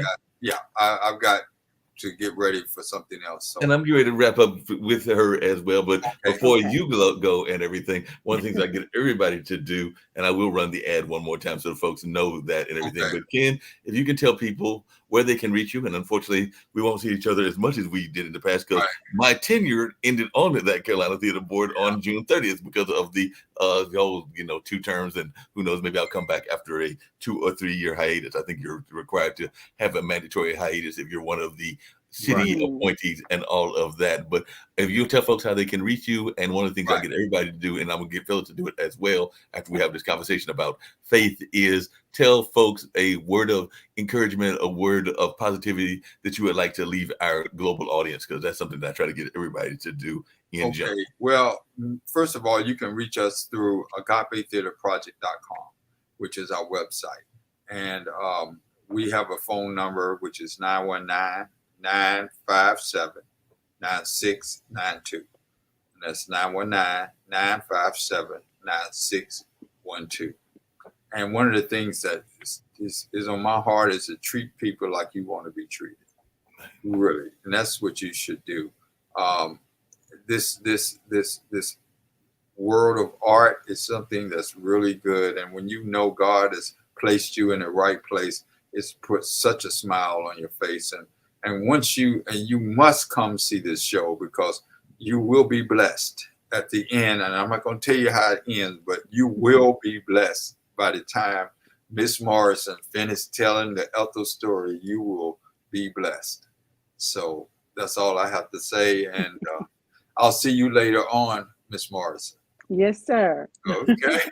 Sounds good and everything. So, Ms. Morrison, if you would just share with the question I'd asked, and then, like I said, we'll start wrapping up very shortly. But I would love to hear your thoughts about the importance of faith, and if you don't mind sharing with our global audience what you are going with, because you never can tell, both either through prayers or through even other actions, even financial actions. There might be people that can help even in that part of your life as well. Absolutely. Well, right now, my son, Lawrence, he's 29, and he is suffering from advanced heart failure. Who knew that a 29-year-old could deal with such a thing? So we are right now in Duke Hospital, waiting. He's having a lot of fluid drained out of his body right now, and this is like maybe his 5th hospitalization in the last 4 years, and it's been trying. It's been trying. But I am a woman of faith, And I know that there is nothing too hard for God. So the same God that created him and created his heart, I truly believe that if it is his will, and if I'm asking in God's will, that he can regenerate that heart again and strengthen it. It is currently beating at less than 20%. Wow. It's, he struggles to breathe. We've been talking with the doctors about, possible next steps in terms of care, what some possible, not solutions, but treatments could be. And so we're just waiting to talk together as a family and figure out what the best next steps are for him, but not giving up hope. And I'm on mommy duty, so I'm having to stand in the gap for him, encourage him. He was a little down this morning, but I had to remind him of who he was and and who he is. So those of you who do know the words of prayer, who have a faith and trust in Jesus Christ, I would appreciate greatly if you would lift my son in prayer. His name is Lawrence. And, because prayer changes things. And whatever doesn't change, it can fix it so you can live with it. So I just need God to do what he's going to do. Yeah, that makes a lot of sense and everything. I was just wondering, because I mentioned to you that my brother's lady friend had recently been the person that got a heart transplant, and Yes. it seems to be doing well and all of that. And I don't know where she was on the list, but she was fortunate enough to get one several months back and is now on doing well in recovery and is about to go, I think, either this month or next month back to the workforce. But I was just wondering, where is he in that system, or is that even something that is being looked at as an option? Yeah, so it would be an option, but he is not a candidate for a heart transplant because of his weight. Gotcha. So an option would be a heart pump. They're also considering a defibrillator in the event that his heart, just stops, has an irregular rhythm and stops. It would, shock him back. Right. But for him, the biggest thing that he can do to help the situation is to lose the weight. Right. And of course, that's kind of difficult. Exercise is difficult when your heart is only pumping at 20%. Right. But we're going to hopefully help him with the weight loss, with his diet, Right. And then, and medications, making sure that he takes those medications consistently the way that he should. And just see where that goes. And, if he loses the weight, then he definitely could be a candidate for a heart transplant, but we're just hoping that it doesn't even have to come to that. Yeah. So we'll see. Yeah, that makes a lot of sense. How have you managed to, because it sounds like you've done so many things in your life, and I don't know where, well, I know you got the other kids and everything. I don't know what the Right. relationship status is and all things, but how have you balanced work-life balance? Because that's something that we oftentimes talk about on this network as well. And I was just wondering how you have managed that balance, and what are some of your keys to managing that balance, however you do it. Because like I said, I know that I sometimes even get frustrated in my own work-life balance because I've got multiple jobs. I sometimes feel like the Jamaican from the old In Living Color routine. How many jobs do you have, man? Yeah, exactly. You got 8 jobs, and you're lazy. You only got 5 jobs, so you lazy. I got 8 jobs, and then the guy above me says he got 10 jobs, so he's even going, now I'm lazy and all of that. So yes, I do know that routine, and I just feel like sometimes I got 8 or 9 jobs, and if I was having a steady local relationship, that would probably be even more of a headache and all of that. Yeah, that's right. So balance, that's a good question. When you're in it, I don't think you really think about the balance of it. When you're married and children, Right. you just do what you have to do. Married, children, and job, you just do what you have to do. I grew up, I'm a Southern girl, Right. and I'm trying to keep this phone still. My other device is having some issues. I'm a Southern girl, deep South Georgia. And so I grew up seeing, my mother work. She was a teacher for 36 years. My father was an administrative principal. And then she would come home and she would cook dinner and she would grade the papers and she would write her lesson plans. And then we do it all over again the next day. And then on Sundays, the weekend, she would cook, dinner and lesson plans and whatever. And Sundays we went to church.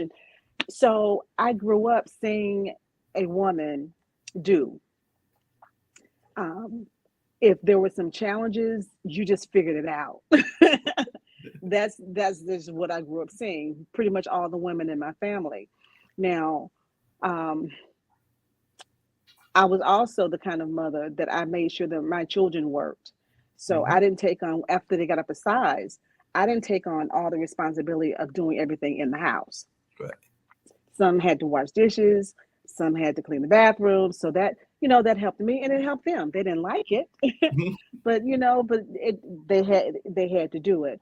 Now that I'm divorced, the children are grown. I think the work life balance thing is a lot easier for me because I go to work and I give it my all while I'm there, and when I leave work, whatever is not done, it's going to be there when I get back the next day, and I go home. And I tell people that my life begins when I leave work. Well. I use my job as a resource to do Hmm. all those other things that I want to do when I leave work. So my family is my life. My church is life. My extracurricular activities, that's life to me. And I use the money that I get from my job to benefit all those other things and to fund all those other things. So I think the balance comes with age. You start slowing, you get tired. So it's like I got to That figure is out a way to handle this. Yeah. No, that is true. I'm glad you said that because I was actually just thinking about what we were talking to Ken about because I remember the early days of the National Black Theater Festival and even the early days of some of the festivals that I've been even currently part of. And I can tell you that the rejuvenation energy time of recovery is a little bit longer than it was in the early days of the festival when the festival was younger and I was younger. So yes, I might Yes. go to Mr. Bird's party and everything, and I might enjoy myself at that party and maybe even stay up later than I need to. But that also means that I'm probably going to not catch the morning play. I'll probably catch one of the afternoon or evening plays. Whereas before, I literally could, stay out till 4 or 5, roll up when mom was living in Winston-Salem at 6 or 7, catch the bus and be right back downtown around Oh 9 or 10. wow. So yes, but that was a much younger version of me that could have that kind of energy. Whereas now it takes a little bit longer to recover, no matter what you're doing, and all Yes. of that space. So I can definitely understand what you're saying in that space because sometimes you got to.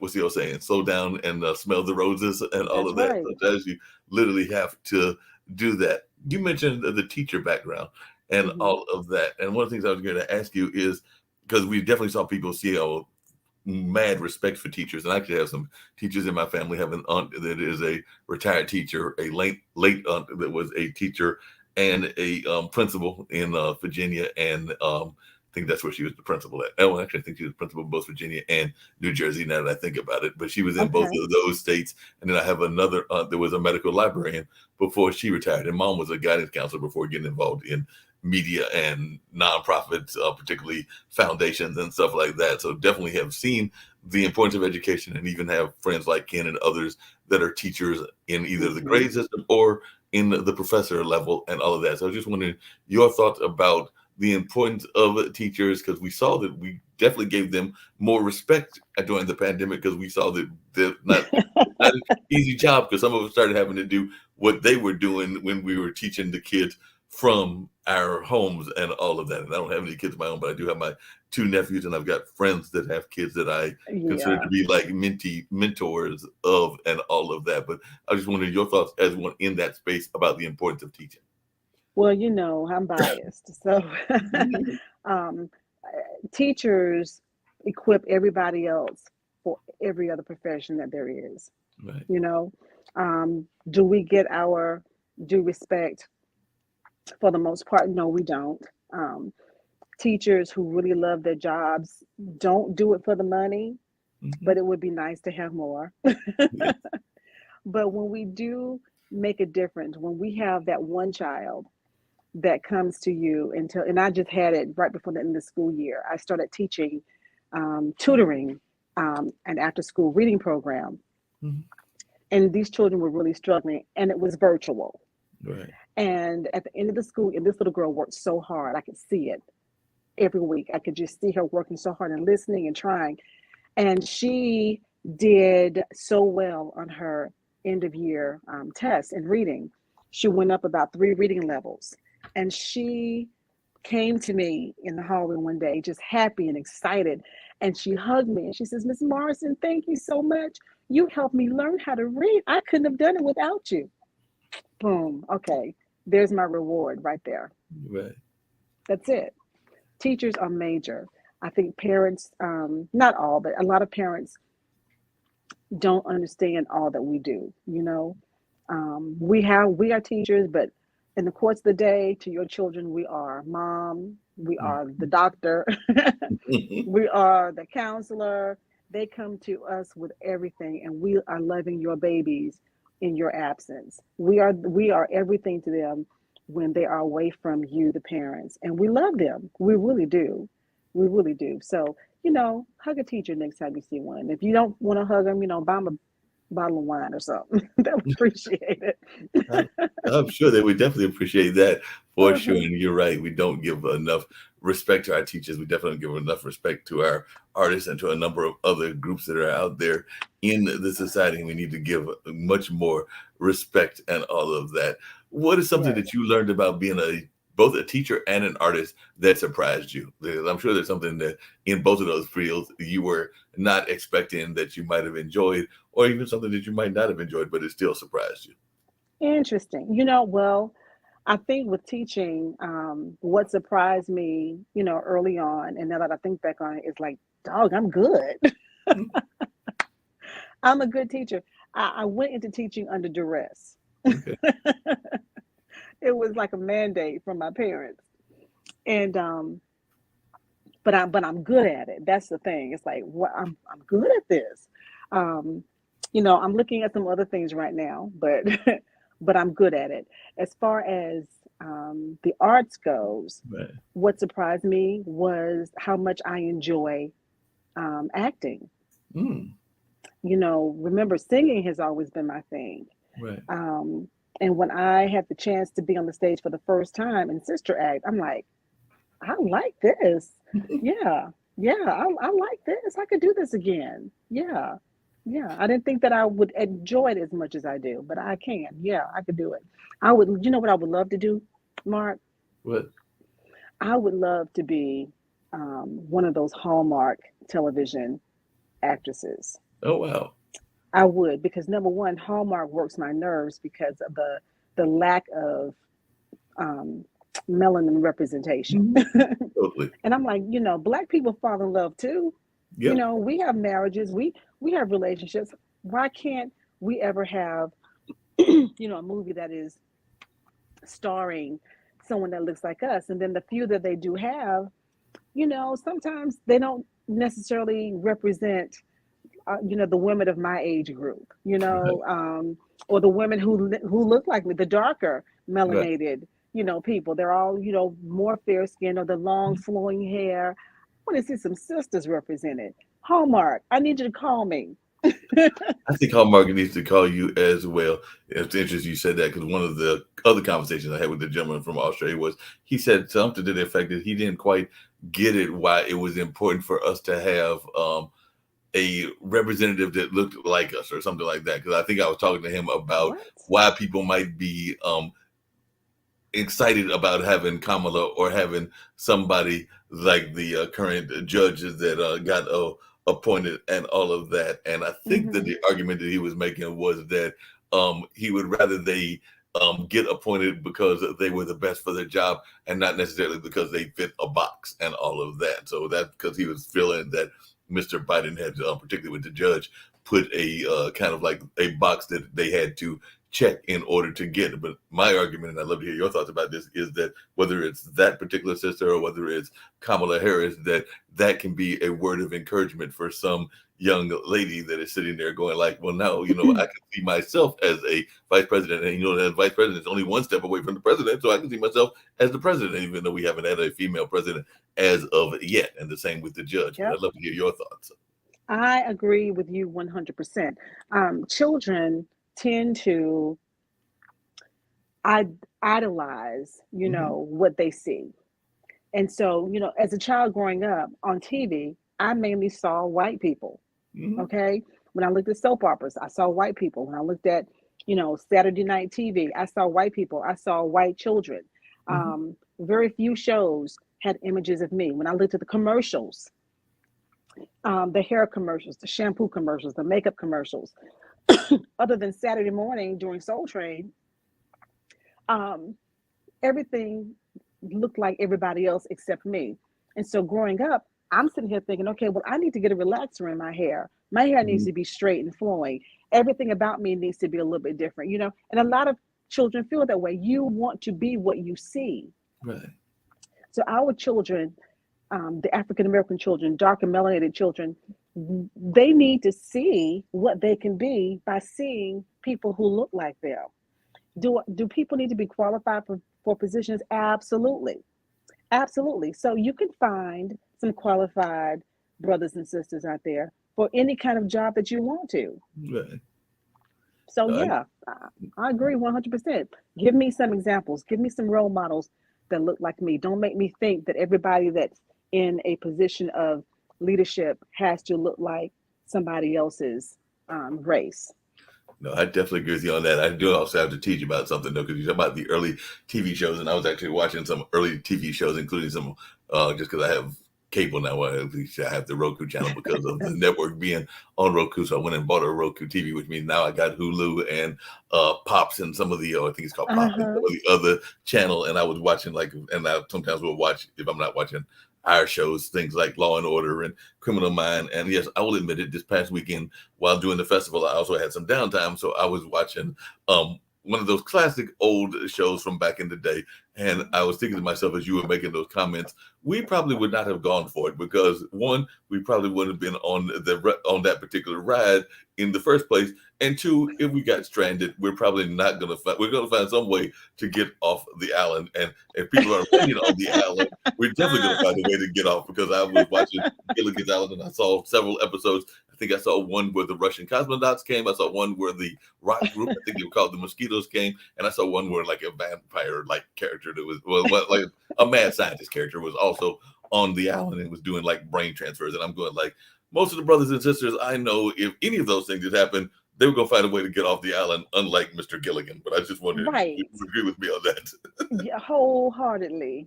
Because I never understood that. It's like, okay, all these other ships and people would just happen on the island, and then they would leave, and Gilligan and the professor and everybody else is still there. What's up with that? Yes, I never could figure that out, because they drop them off in a helicopter, they drop them off in a boat. Next thing you know, the boat's gone, the spaceship's gone. I'm going like, I'm camping out on that ocean. Well, y'all are not leaving the ocean without me. I got to sit here on the coast saying the whole time, I'm not letting you leave. I'm going to be a stowaway. By the time you get where you're going, then you'll find me. Exactly. I'm saying in the back of this thing, no matter how small it is, I'm going to be a stowaway, and I'm also staying right here next to y'all. I'm not going to go back to the island in some hut a mile or 2 miles away. I'm right here with you. I agree with you 100%. I never could figure those shows out. I'm going like, okay, and that's not the only one. There were a couple of other ones like that I was going like, I just do not get it in the least bit and all of that. You had alluded to them earlier, and we're actually going to wrap it up and everything. And I do thoroughly have appreciated your time here, and I definitely will try my darndest to make it to the play and see your performance. Please. Of course, I will run the ad again and everything, yes. But I thoroughly enjoyed our conversation, and I would love to keep in touch with you and hopefully even have you come back on this show and some of our other shows as well. But what are some of the things, other than the ones that we've mentioned, that you learned about Ethel that you are still perplexed by and are still surprised by? Because I'm sure that as you were researching this role, there were things about Ethel you were going like, I can't believe Ethel did that.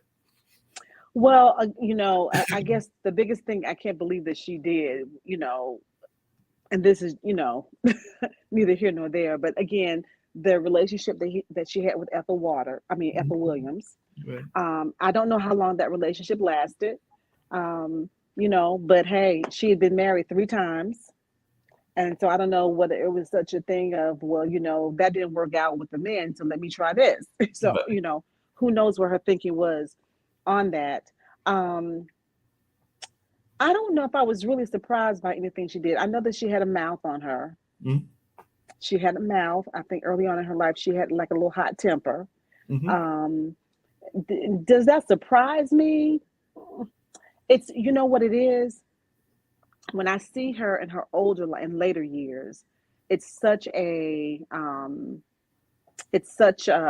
vast contrast, you Right. know, to what I see in her older years. So just to see that change from that feisty, um, not necessarily loudmouth, but you know, she was street. She grew up in the streets. So to see that woman change into this sweet, smiling woman who loved Jesus was definitely a joy to see.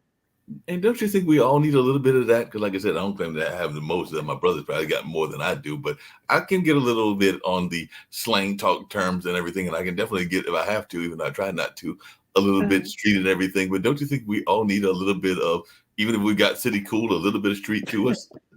I think it's a part of survival, actually. Right. You know that, yeah, I do, because when you present as being, you know, prim and proper and business and you know all of that all the time, then people tend to think that maybe you don't have any bite in you and that they can, you know, treat you any kind of way or come at you any kind of way. But when they see that, oh, she got a little bite, Exactly.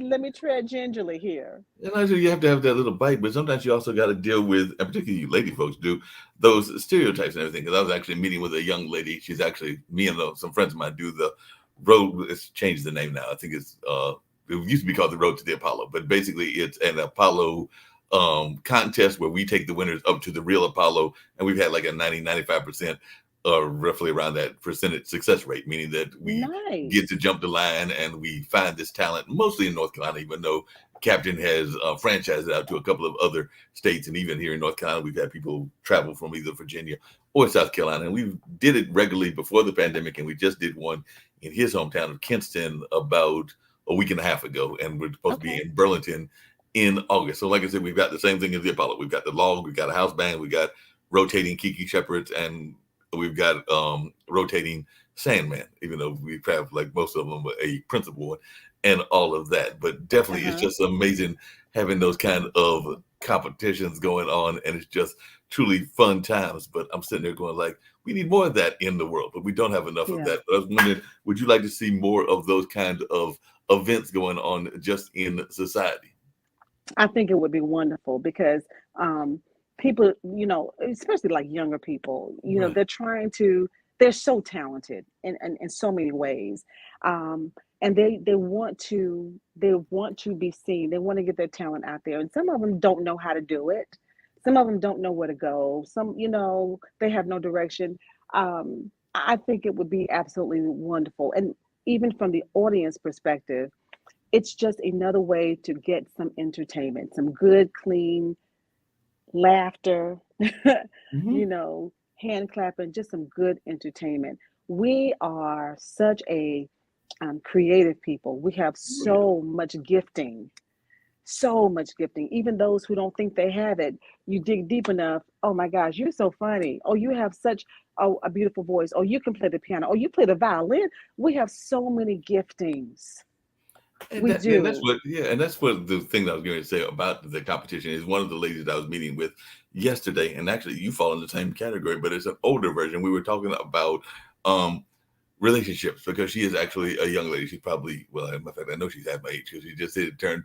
I think she said she's going to turn 30, so she's 29 now. But she Okay. is a divorcee already, and she's already got, I think, 3 kids and all of that. So in our course of our conversation, we were talking about how that can be a benefit, but it can also be a headache as well, because Mhm. unfortunately, not there are some guys that are not willing, when we think about strong-willed people, willing to deal with and see the greatness of the gift that y'all might be providing them, even though y'all might have had what some people call history and all of that, whether that being a parent or a grandparent. Because I've actually got a good friend of mine who's a singer. I think she's been in one of Ken's plays. I know she was in one of Wendell Tabbs' plays when they were doing Uh-huh. German nativities, but she is both Uh-huh. a mom and a grandma, I think a 4-time grandma. And sometimes when I'm talking to her, she's going like, I really would like this social life, but it's kind of like having a hard time finding people that can Yes. accept me for me. Mhm. Yep. So so I am a mom and a grandma. I'm a Mhm. three-time grandma. Right. and I love my babies Uh-huh. to pieces. Um, Having children and grandchildren hasn't been the issue Hmm. for me. Um, I really don't know what the issue is. Okay. It's up because I've been single since 2014. Okay. And I've even tried the online dating scene, and that was a joke. Meeting people in person, that's a joke. One thing I found with me that has been a difficulty is connecting with. So I'm looking for an African American. I'm looking to connect with an African American man. Okay, Right. that's just my choice. Everyone has a Right. preference. Right. And the problem that I'm running into, or that I have run into, is either I'm running into men who can't put together a sentence, you know, Okay. you're right, and or they have a one-track mind. They're not really interested in a relationship, but they want the benefits that come from the relationship. And I'm like, really? Is that what we're gonna do now? Um,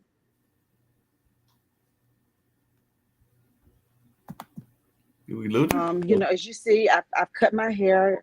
I grew up head full of hair, long hair, relaxer, straight, beautiful hair, and then I cut it a few years ago because I wanted to go natural through a few reasons.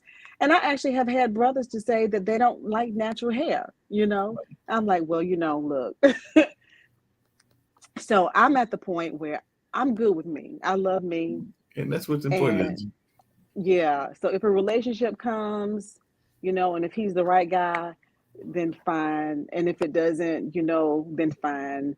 I'm good. No, I totally understand. It was actually funny. The aunt that I was talking about that passed, it was a principal. I'm sure that she was thrown off, but she eventually wound up being, I would say, one of his biggest fans, and definitely I would even argue her biggest fan. But definitely when my cousin, and I'm the oldest cousin, so he would be the second, and he had a youngster, a child, because he only got one child of his own. But when he married his now wife, and they've been married for probably about 10, 15 years, if not longer, I'm sure that some of our family members were going like, wait a minute.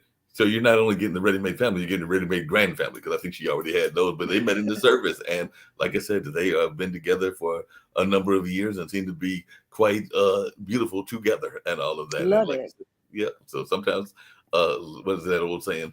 Love doesn't love doesn't know a lot of things that we think it knows. It just kind of like goes with the flow or something along those lines. Yep. But, Yep. but Yeah. that's just I'm amazing. not looking. I'm an easy. Well, I'm not gonna say I'm an easy woman to please, but No, I know what you meant. but yeah. My thing is, I'm at the stage in my life. I don't want drama. It's not necessary. Good conversation. Exactly. Somebody who loves the Lord. you know, somebody No, who's taller than me. Look, taller than me because I'm 5'4". Understood. Taller is always a good thing and everything. That's always an amazing thing to happen in that sense. But yeah, I'm sometimes amazed. And drama's okay if you're going to be in the drama. You just don't want drama in the life, because I've had some There you go. relationships with that relationship drama. You're right. Relationship drama is a serious headache, because yes, Yes. unfortunately, I hate to say it, but while physical abuse doesn't maybe oftentimes happen, even going back to Ethel's story, between on the man side, if there is abuse in the man-woman abuse side of things, there are some women that can knock the heck out of a guy out. So I'm not saying Yes. abuse can't happen, but emotional and mental abuse can happen big time. Yes. I've been part of those Yes. where people will do all kinds of mental games and all Yeah. of that. So you have to be very careful about that. Matter of fact, we've got a show on the network that talks about that every Sunday, because both Miss Hawken Hall and her son have been through bullying situations in relationships and are both Wow. divorcees. So they do a show called Where Is the Love every Sunday at 6 that talks about the aspect of bullying, which I consider to be another pandemic, because there's several Yeah. pandemics out there, and bullying But is one that I'm sure you see as a teacher. yeah, and so the funny thing about relationships, when I think about relationships, marriage, what have you, is I don't really think that people are taught. We're not taught really how to look for or find a suitable partner. You Exactly. know, we grow up and, you know, you have all the hormones and you like this person, you like that person.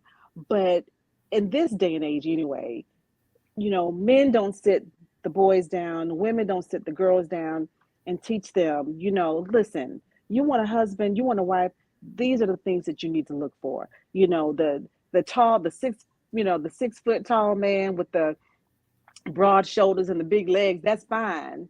But, you know, can he carry a sentence? Right. You know, can he hold a conversation? Can he talk about more things than just sports? Can he Right. teach you something? You know, can he hold down a job? You know, things that really matter. We're Right. not teaching that to the younger generation. And divorces are happening at a ridiculous rate.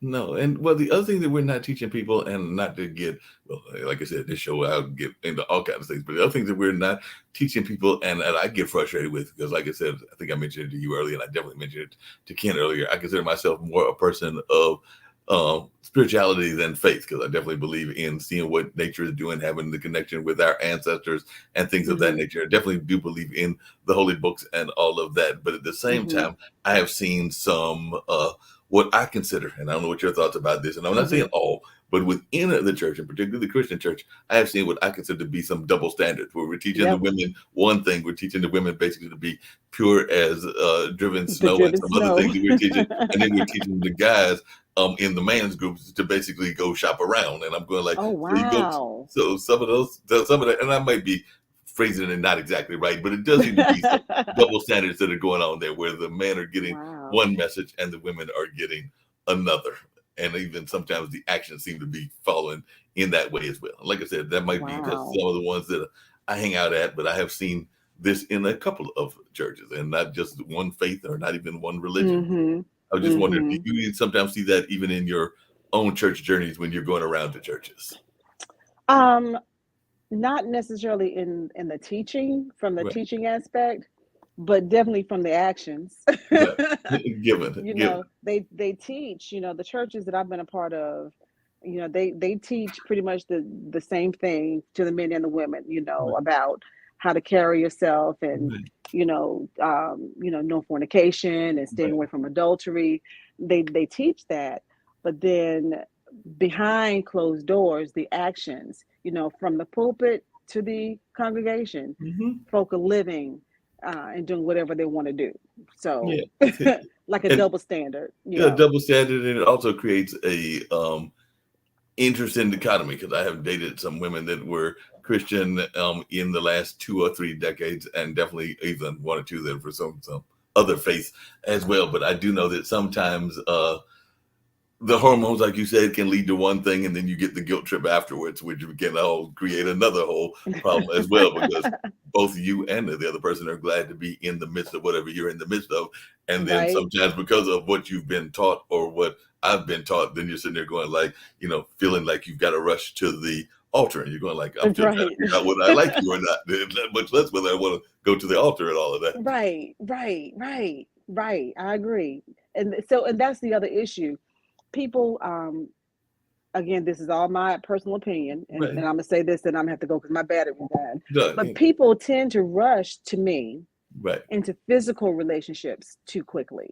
Before you even get to know a person, you're willing, this in this world today, people are willing to get physically naked Mhm. and give, you know, themselves to people. They don't even know their last name. Exactly. I mean, really? Yeah. That to me, it makes no sense. No, I thoroughly agree with you on that. And I know you said the battery's running out, and I'm getting ready to wrap everything up. But the same thing that I asked Ken, hopefully the battery will last that long. If folks want to hear your music, because I'm definitely going to play the play tape again as we go out the door and everything, and then you'll probably be out the door before I am. But if they want to hear your music and everything, where can they find your music, and where can they find you in social media if they want to catch you, not just in the play, but in your musical space, and any words of positivity and hope that you want to give to our global audience? And like I told Ken, I would love to have you come back on and share some wisdom again, because I've certainly enjoyed this conversation with Great. you. Yes, I would love to come back anytime you would like to have me. Um, so you know, okay, you can find me on Facebook. I have a just regular Facebook account, Phyllis Morrison. I also have a Facebook page, Pia, Pia Music Ministries. So just look that up, and that, you know, just pictures and, you know, just me. I have a YouTube channel that I just started like a month ago because someone says you need to put some of your stuff on YouTube. Hadn't really thought about doing it, but so you can look for Phyllis or Pia Morrison on YouTube, and just subscribe to my YouTube channel if you want. I do have a few videos out there. I will do better, I promise, in the future of getting some more professional things done and put out. I just really hadn't thought about doing such. But my number, if anyone wants to reach out, invite me to come sing for you, I will do that. I would love to do that. I sing, have music, will travel. Is 919-328-0331. Text me or, you know, reach out on Facebook, and I would love to hear from you. Sounds as good. far as words of wisdom or something inspirational, I read something the other day that resonated with me, and it simply, and I'm paraphrasing, but it said, you know, at the end of our lives, when we make it to heaven, for those of us who are going, I plan to be there. I don't know about y'all, but God is not going to ask about anybody else. He's not going to ask me about you, Mark. He's not going to ask me about, you know, the mailman down the street. He's not going to ask me about, you know, the gay couple that joined the church or the woman that had an abortion. He's simply going to ask me, did I show them love? That's my only responsibility. I am not to judge anybody. That's not my role. Right. But did I love them?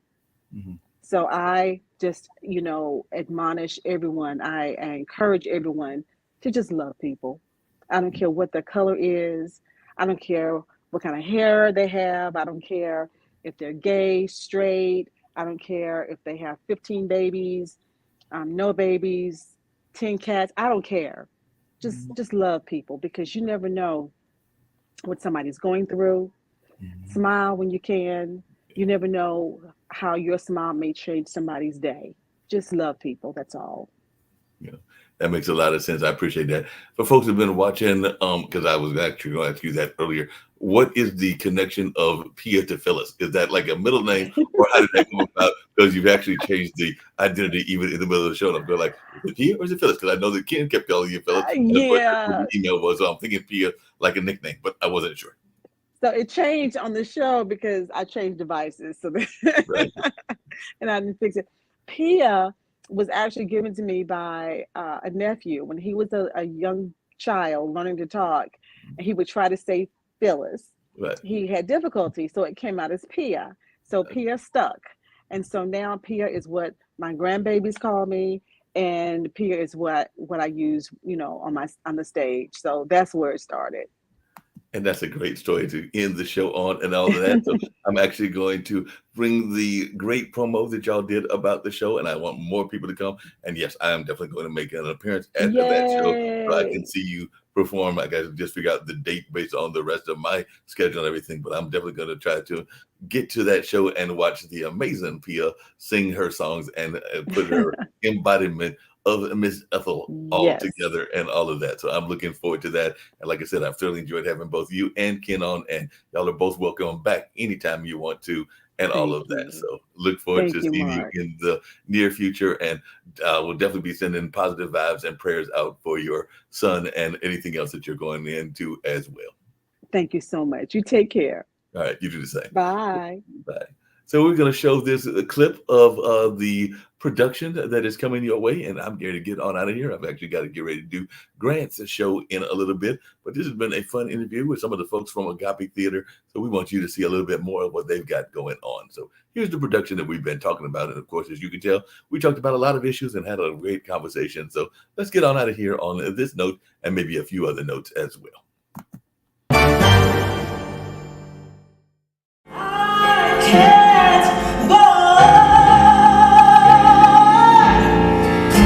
Everything I had is gone, stolen weather.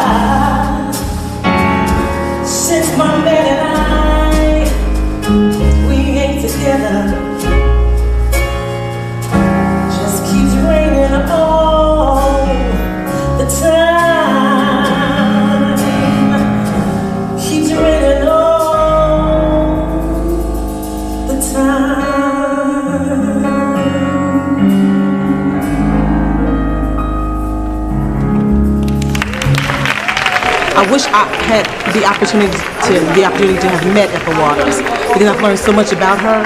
She's like the lady that I would have loved to live next door to, just to hear her words of wisdom and just to experience all the love that she seemed like she had to give. So if you haven't come out to see the show, I strongly advise you to do so. This band that we have is off the chain. Off the chain.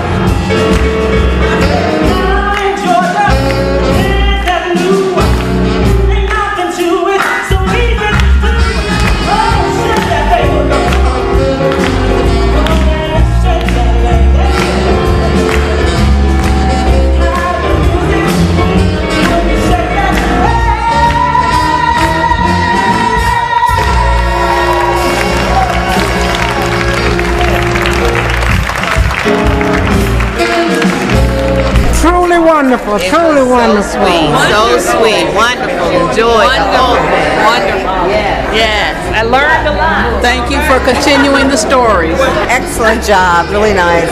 I thought it was fantastic. I learned about Ethel Waters and I was just drawn into the story. The play was phenomenal. The show was awesome. Like, Phyllis did a phenomenal job and it was just amazing. I learned a lot of information about Ethel Waters that I didn't know, so very informative and a good way to honor her life and legacy. Excellent performance, excellent singing by Phyllis, a must see. Trust me, you must see this.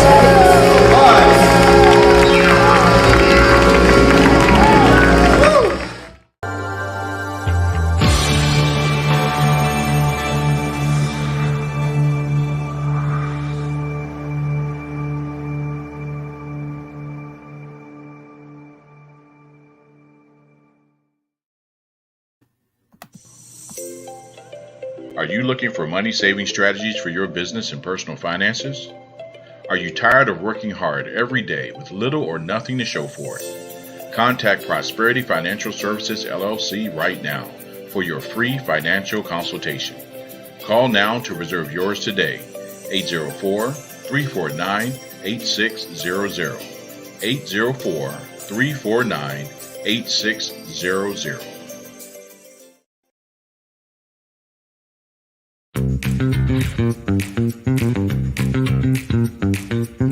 It's time for you to start bossing in social media. For all your social media needs, you've come to the right place at the right time to get your website designed, landing page, social media platforms, and get the training you need to get in front of the people that's ready to buy your products and services. Let me train you with StreamYard, Zoom, Clubhouse, and much more. And let me help you get your virtual professionals, not assistants, because assistants can only assist you, but the virtual professionals can give you that professional flavor that you need to expand your reach and increase your revenue. Jump on in and get in where you fit in and start bossing today.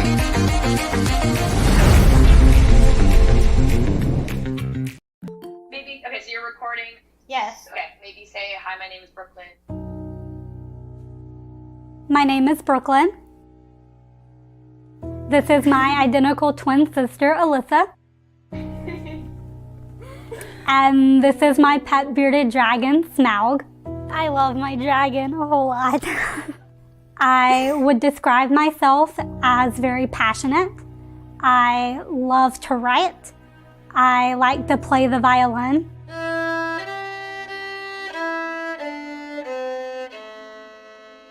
I remember getting the biopsy results in my sister's bedroom. Diffuse large B-cell lymphoma. I had just turned 21.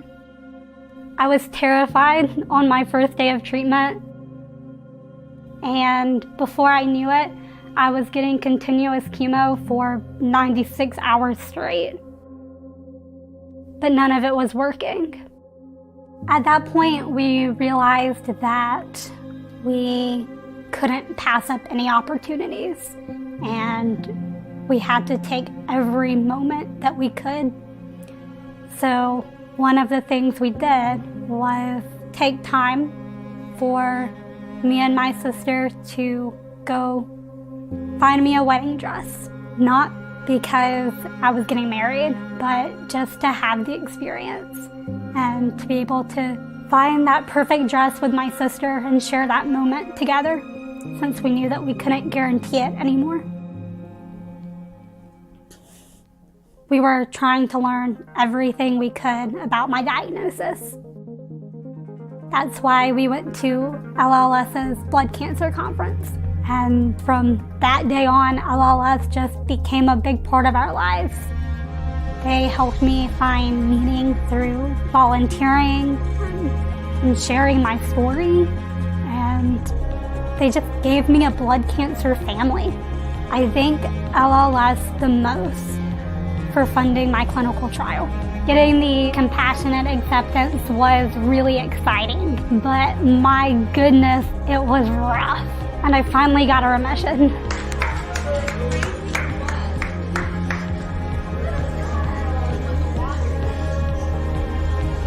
I relapsed less than 3 months later. We were sitting on a concrete bench outside the hospital thinking, why did we ever do this? A lot of feelings of defeat. I just kept asking how. How could we have done all of this? None of it mattered then. I still had cancer. So here we are. I've received all the standard treatments and even the newest blood cancer advances. And the only option now is treatment that just might slow down the cancer and buy a little bit of time. It's really hard to watch yourself get sicker. If you're not in the hospital for chemo, you're there because you have fluid in your chest or have another infection or need another blood transfusion. I'm exhausted and my family is exhausted. But I love my family and I love living life with them. We're relying on something better, more research. You give us the hope that we're hanging on to for my life. LLS calls me an honored hero, but really, you're my heroes.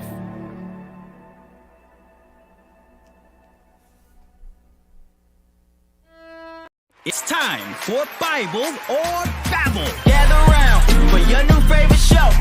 If you little work, show 'em what you know. Let's go. Bible or Babble. It's Bible. Let's go. Calling every saint, we gon' put you to the test. See who know that B.I.B. a little bitch. Bible or Babble. It's Bible. Let's go.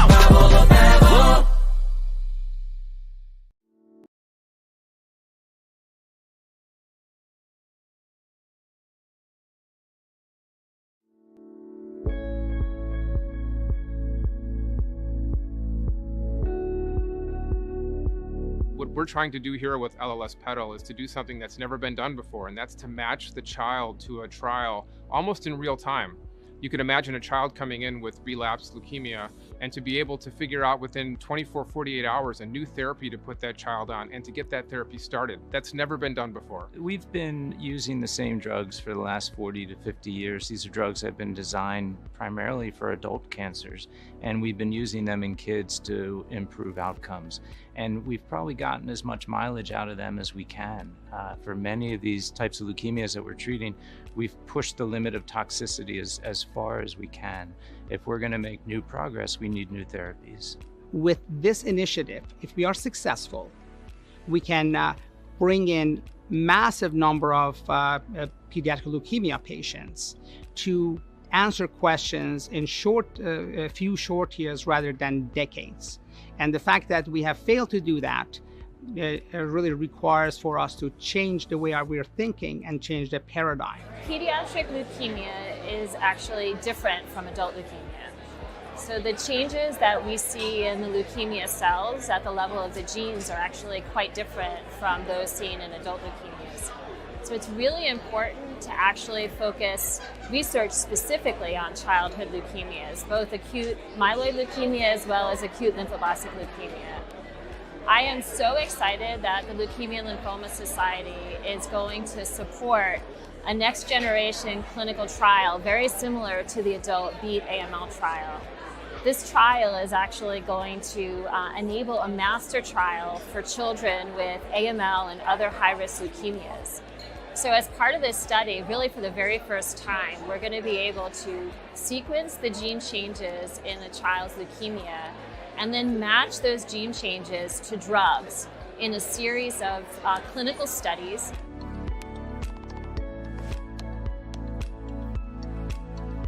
Without LLS's backing, we could never even dream of a project like this, because this is a huge initiative that's going to require data from lots of different sources and an enormous infrastructure, the likes of which we've never seen before. I have never been this optimistic as I stand here today. We can do this.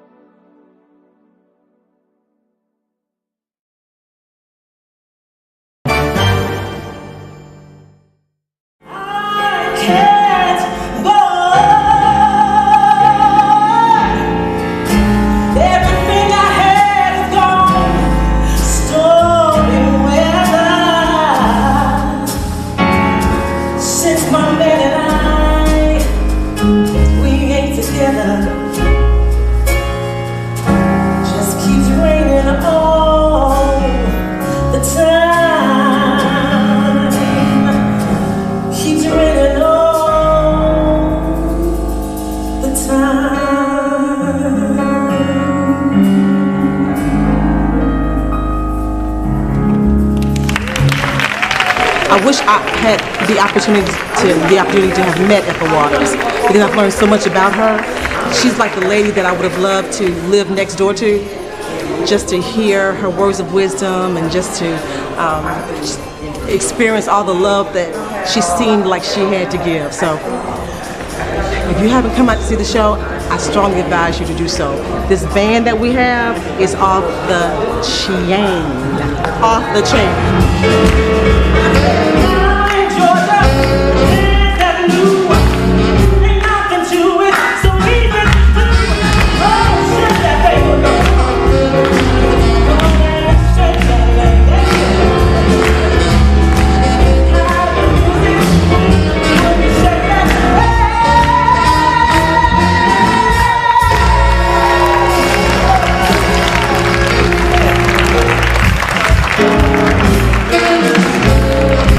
Wonderful, truly wonderful. So sweet, wonderful, enjoyed. Wonderful.